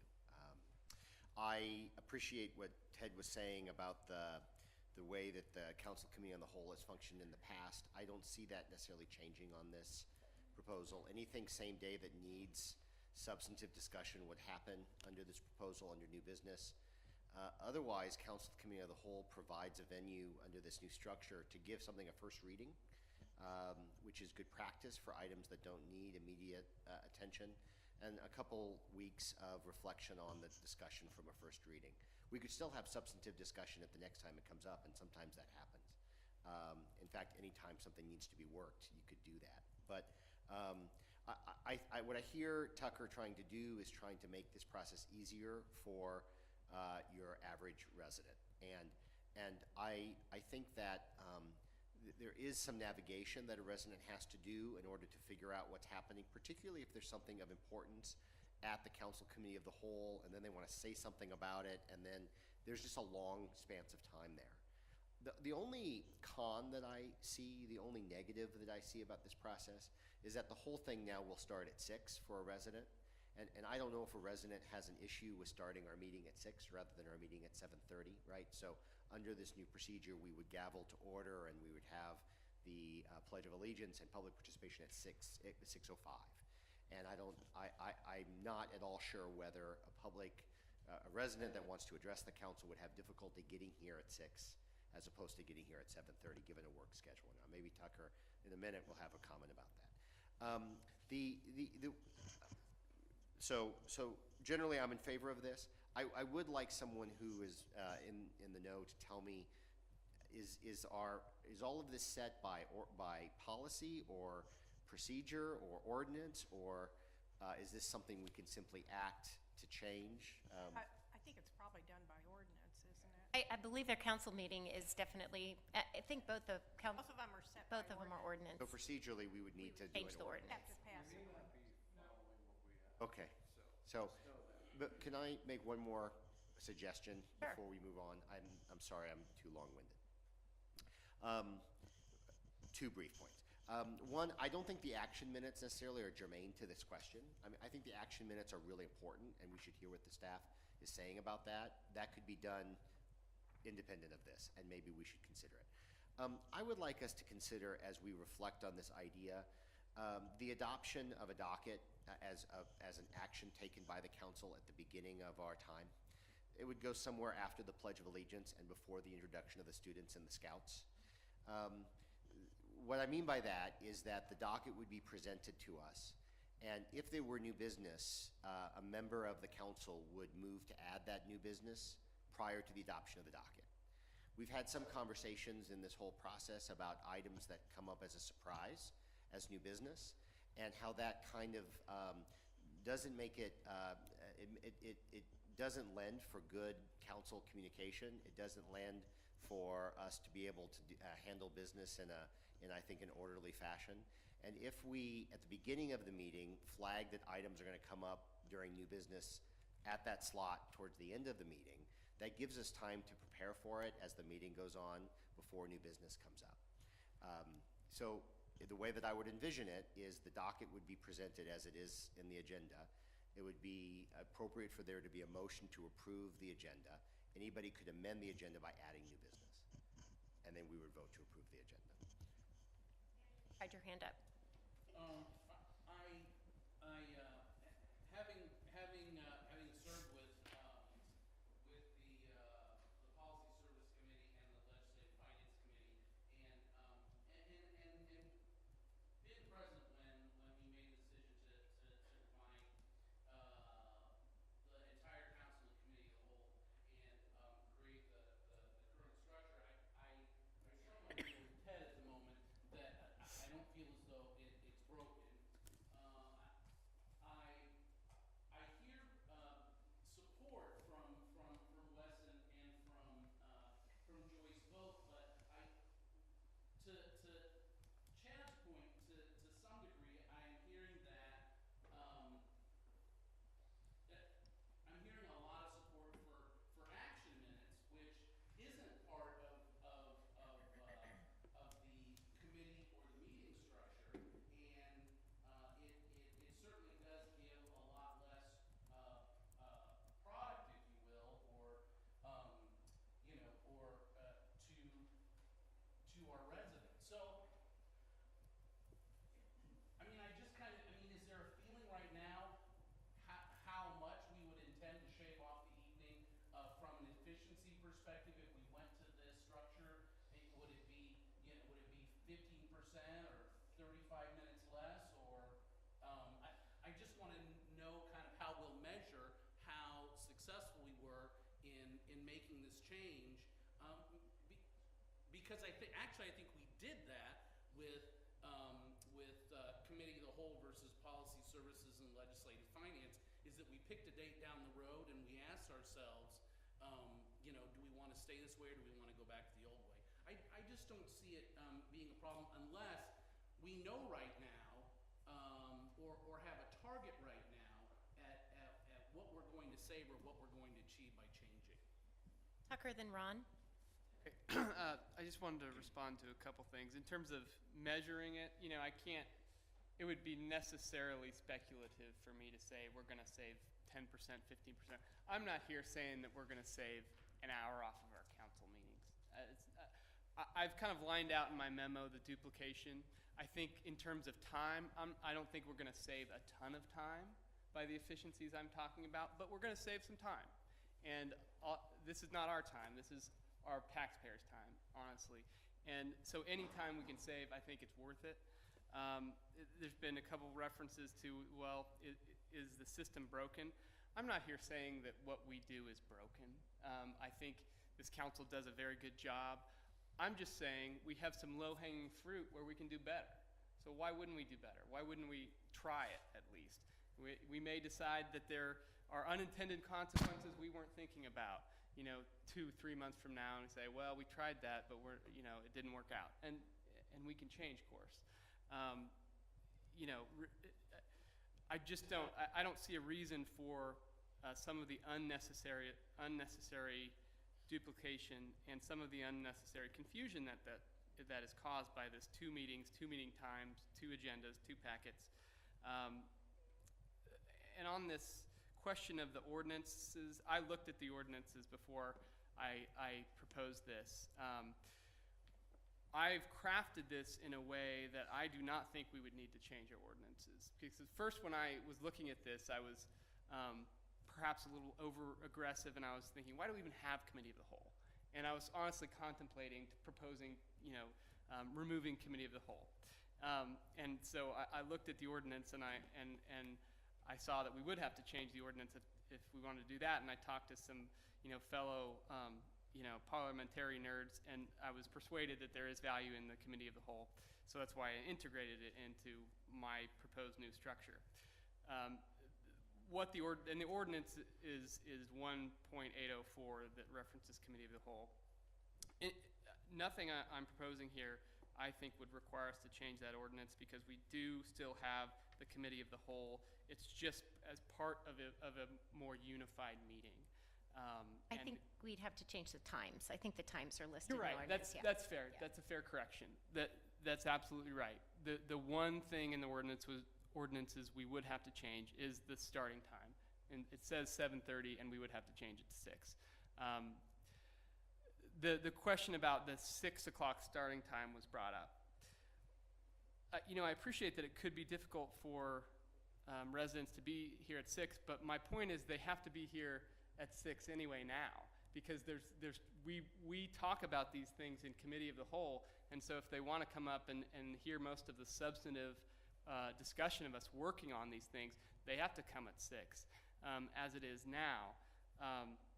So I think that what I've proposed here is the only thing that would be earlier, and I'm not set in stone on this, but in my proposal, the only thing that would be earlier is the public participation would be earlier in the evening.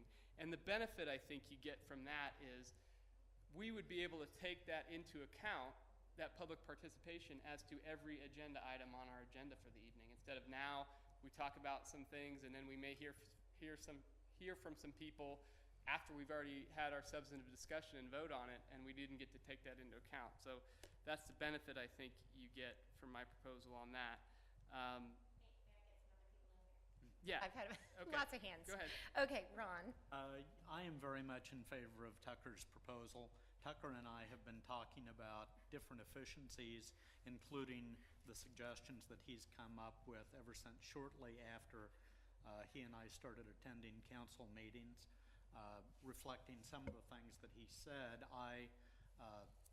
in my own observations of council, the fact that the committee of the whole was at 6 o'clock, discussed a lot of things, a lot of proposals, but then council meeting was at 7 o'clock, initially confused me because, well, it seems that there should be substantive discussions during council meeting.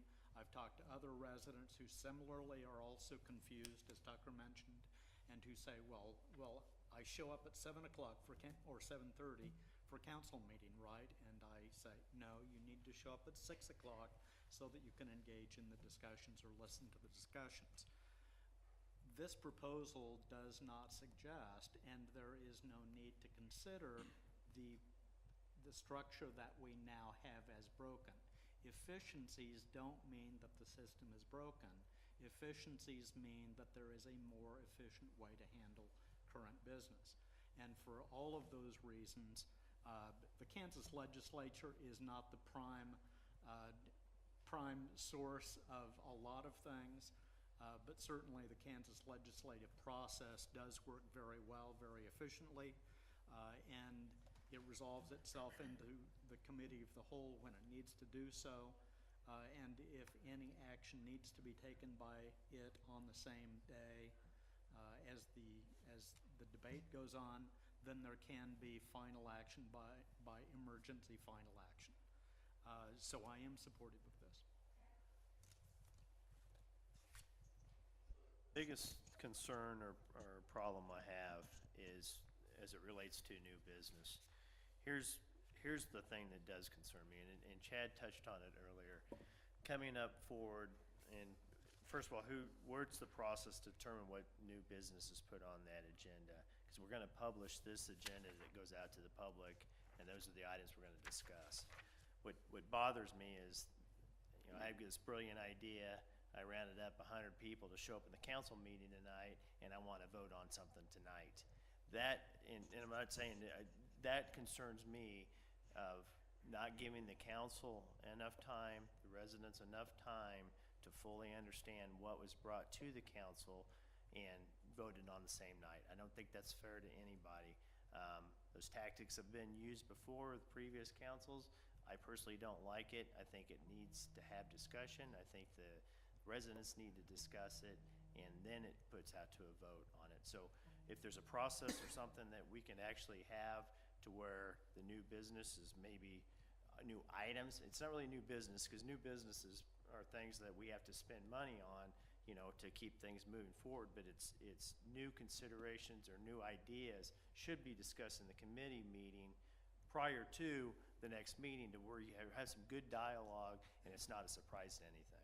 That's my biggest concern. I'm going to interject here because this was something I was going to bring up this evening, is new business. Tucker, the way that you brought up new business, I really appreciated that. You asked for it to be put on the agenda so that the information was in the council packet for discussion. If we could come up with a council policy, I think this would alleviate Ted's concern and would also kind of make it more efficient, what you were talking about, Chad. If we had a council policy that stated that new business must be brought up prior to the meeting, so it needs to be part of the agenda and information needs to be in the packet before it goes out to the council, I'm comfortable with that. And then if new business isn't voted on until the next meeting, so it can be discussed that meeting, but it's not voted on until the next council meeting, I think that would be a more transparent way so that the public knows the item's going to be discussed. The council knows it's going to be discussed. It's actually on the agenda, and there's no surprise votes, because if it's under new business, it doesn't get voted on until the next meeting. I would love to see that adopted. And then I know Jory, Serena, then Chad were next. So, Jory. Kind of addressed what it was that I was going to say, that the new business should come out in an email, not something that should just be brought up in a meeting without any prior notice, is what I wrote there. And I am in support of this because I've heard from residents, and when I first started coming, and I would come at 7:30, and everything would just, there'd be no discussion and everything would pass. They didn't realize that we'd been talking about it for an hour and a half before we actually took the vote on it. So I agree that it allows for more transparency and availability for the residents. And I'm only going to say this because I've got this up right here. We've got a lot of people up here. We're paying for live streaming. They're not turning on their microphone, and the people who are watching cannot hear us. So I would just like to reiterate, just leave it on and talk into the microphone so they can hear us, because we're paying for a service and our residents are getting frustrated that they can't hear our discussion. Thank you. Serena?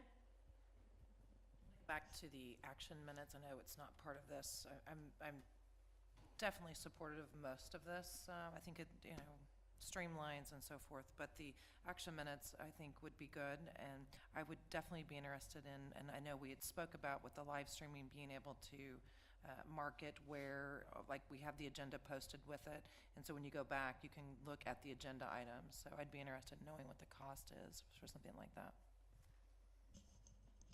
Chad? Thanks.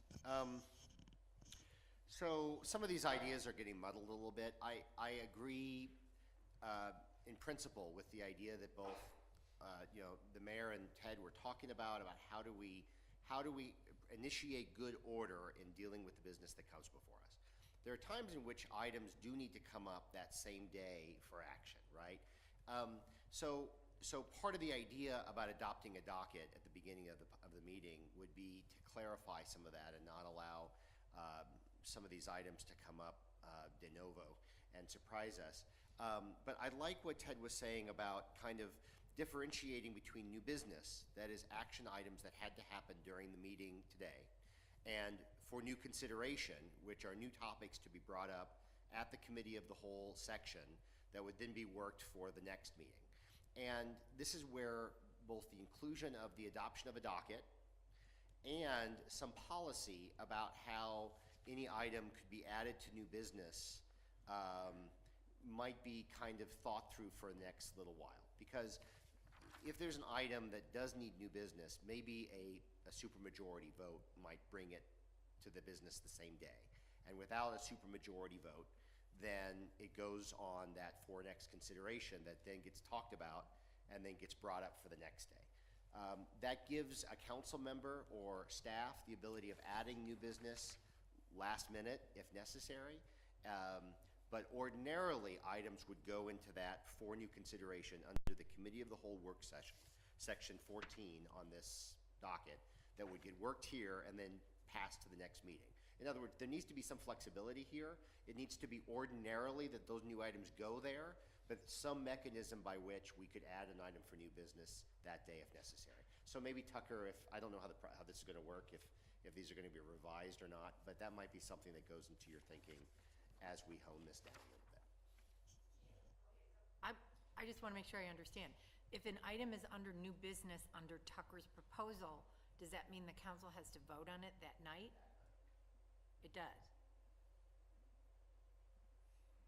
Okay.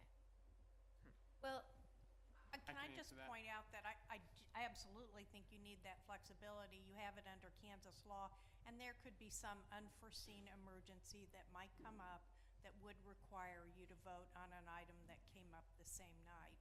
So there's no reason to take that flexibility away. So you have to vote on the items that are in new business that night? Well, Could the council just it decide not could- to vote on it that night? Instead of it being under new business, it could be under committee. I mean, we could have flexibility. Tucker's not saying this is how it has to work. He's just giving us suggestions. So, whereas we have things that come to council committee, they have an asterisk, staff wants us to make a decision on it that night, it would still happen that way. It could be under committee report or council committee of the whole or whatever it is. That's where that would happen. The items that you all are talking about, the new business, that would just be under new business. It wouldn't be voted on until the next meeting unless it was something unusual and you wanted to have it ratified, added to the agenda at the beginning of the meeting. Is that what you're I think we suggesting? need to give some more thought to that. So there's some disagreement about how that happens. There's a way to find good practice about that. I'm just saying that I was hearing what Ted was worried about. I get the point. And so once the committee adjourns in item 13, right, into committee of the whole, no more official action is going to happen on the council, right? So any items that come up after that will by necessity have to go to the next meeting to get councilor action, right? So where you put the item on the agenda will determine whether it will be heard that day for sure or not, or will have to go on to the next. Okay, but I still have another question. But if it's under new business and it's still in the part of the meeting that requires, or where council takes action, can't the council decide they don't want to take an action? Okay. Okay. Yeah, my proposal, I'm not suggesting that I'm not suggesting we put any new mandates on ourselves for the new business items. I'm suggesting we do what we're doing now with new business, essentially. It's just, it would only, new business would only be for new business. And it wouldn't be for items that we brought up once during committee of the whole, and then we brought it up again during new business. And my proposal addresses exactly what you were talking about, I think, Ted. The reason that I flipped this, where I put committee of the whole at the end after the council meeting portion, is because that's what I want. I want new items that are brought up for the first time we discuss it to be brought up generally in regular order. There are, of course, going to be exceptions where, for some reason, we need to do something that night. And if there are seven votes on this council, we can pretty much do whatever we want. I mean, that's the reality. But this proposal contemplates that new stuff for us to talk about comes under committee of the whole, which is after the council meeting portion. So it's built in that we would have to wait until next council meeting or a council meeting in the future that we specify to take a final action on it. And again, the idea is that we treat the committee of the whole like committees are supposed to be treated. A committee is something where you work up the proposals, and then you get them into final form, just like they do in the House, in the Kansas legislature. They work them up in committee of the whole, and then it gets moved on to final action in final form at a different date. Okay, well, may I recommend, since this is under new business, and if we're going to start a new policy, that everybody take this into consideration. I think this was excellent. And we talk about it at the next meeting. Hopefully we can come to a vote. I heard 3 different points that would be probably what we would need a vote on. One is whether to combine the meetings into one meeting. One is a new policy on how we deal with new business. And one would be on the action minutes. And I guess the 4th one would just be the specifics of the agenda, like how we would lay out the specific flow if we went to one meeting. So those would probably be 4 action items to think about for the next council meeting. Are you all good, Ted? One more thing I'd like to see, it just, from our ordinance standpoint, how that language has to look. And I don't think it's far off, but it does treat it like a separate meeting, and we are kind of breaking it up into 2 separate, I mean, it's the same meeting, but we're kind of part A, part B. I want to make sure the ordinance is correct, how it's written versus this policy. Oh, yeah, and I did want to make a point about the ordinance, because when we were talking about the ordinances, we do have an ordinance on the order of business, and we are violating it. And that's kind of I think maybe we add that as number 5 to change ordinance 1.211. I think that's it. No, it's 1.211 Rule 3, and it mandates by ordinance an order of business that we have to use for our council meeting, and we don't use it. And frankly, I don't even know why we mandate an order of business. I don't think that's a good idea. And so I think I would add that as another topic to consider, removing that mandate of order of business in that ordinance. Thank you for bringing this forward. Any further questions or discussion? Okay, moving on to new business. Any new business to be brought before the council? Right. Well, I was going to bring up something under old business. Oh, sorry. That's okay. I just wanted to, in regards to the Village Square, the 3 options that have been presented to us, I would like to formally add the 4th option, which is to continue as planned with the $1.2 million CIP that we've already got planned, and let the rest go.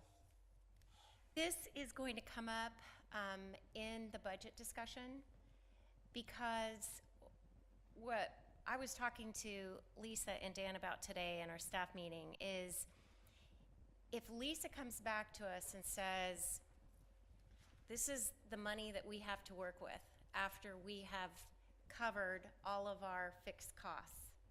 And that money, let's just say that money's $300,000. That doesn't cover that 1.1. What's covered is we've got the skate park that's already budgeted, and we've got some of the CIP, which is already budgeted, but I don't think we've got that 1.1 budgeted. So that $300,000 is going to cover something. We have to decide what that's going to cover, whether we're going to choose to put that in streets or parks or, wherever. But beyond that, then that's a decision point. And the decision point is the only other way to pay for that, whether it's option A, B, C, D, or F, G, or H, we haven't even talked about yet, is to increase taxes, to cut services, or to bond. Those are our only options. So when we're having that larger budget discussion, that's obviously going to affect that project and every other project that's on our plate. We need to know how much money we have to work with. And that's why I think the process that Lisa is bringing forward is going to be so helpful, is we're starting at the bottom instead of starting at the top, which I think makes a lot of sense, is, well, if we've only got this much money to work with, then what are our priorities? And that's going to shape really everything else.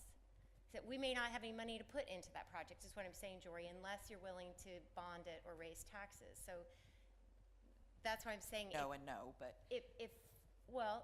So that's why it would be helpful to have that as part of the overall budget discussion instead of as a separate discussion, because it really comes down to funding. I thought the CIP for 2018, we've already got the. 1.2 is for the North Park. And I thought there was 1.2 for the skate park, the bathhouse, and the inclusive playground. I would have to go back and look at the specifics, but when you asked me about the North Park, we do have 1.2, and 200,000 of that is coming from economic development. So there's $1 million in the CIP that's designated for North Park. Right. I'm talking about Harmon. And I know when you talk about Herman, that wasn't the original question, so I'm not sure. I have to go back. Okay. Skate park is funded in 2017. That's current year funding for 2018. We're going to construct that in 2019, given how the timing of Village Square is completed, and it's when we get final decision on that, we're going to start developing those skate park plans. So that's funded in 2018. 2019 has the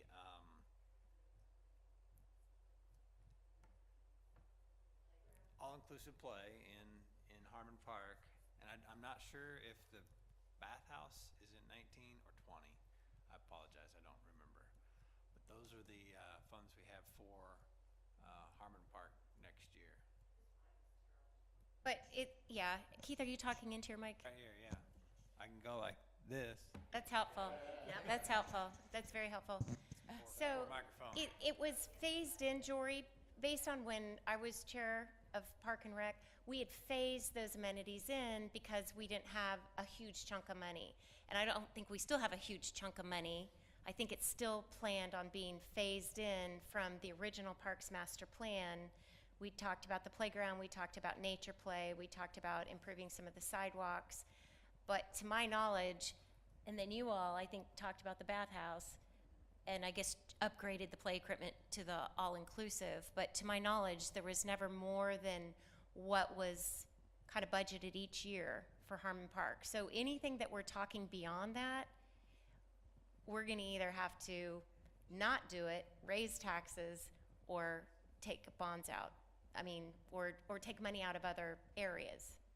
So that's why I think it's part of that overall budget decision. Okay. Ron? My understanding of the proposals in Harmon are not an either or A, B, C, or D. It Correct. Could be none of the above. and a list of any amenities. Option 4 was. within- Correct. So that you don't take all of one or all of two, you can take bits and pieces. Which is what we did from the Parks Master Plan originally for all of the parks, is we just sort of picked out what our favorite things were that we felt we could fund with the existing budget. Okay, any other questions, comments, new business, old business, announcements? In your packet, please go see Big Sonia. Okay, committee assignments, we should talk about that. When do we want those to be effective? Like now?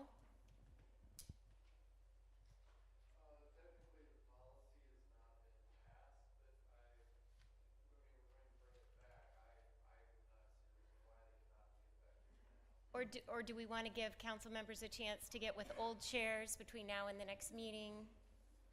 We do need to talk about committee assignments because we have pending assignments, and it would make sense to me that the new council chairs, committee chairs, are a part of that process. We are holding some applications. So would it make sense for the old chairs and the new chairs to be getting together between now and the next meeting? And then as of the next council meeting, so March 5th, then the new chair assignments would be happening? So between now and March 5th, if there is a committee meeting, the old chair would go to that meeting? Does that make sense? Okay. What target date then, Mayor, for the committee appointments? Well, if the Try new to council go- members are taking over on March 5th, the committees, then give them those 2 weeks to finalize the committee assignments. So by the second meeting in March? Kind of our target date, so, okay.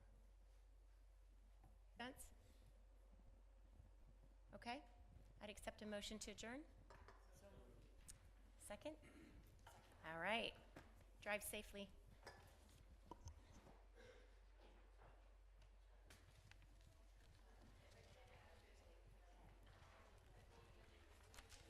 You retrace your steps. That's the plan.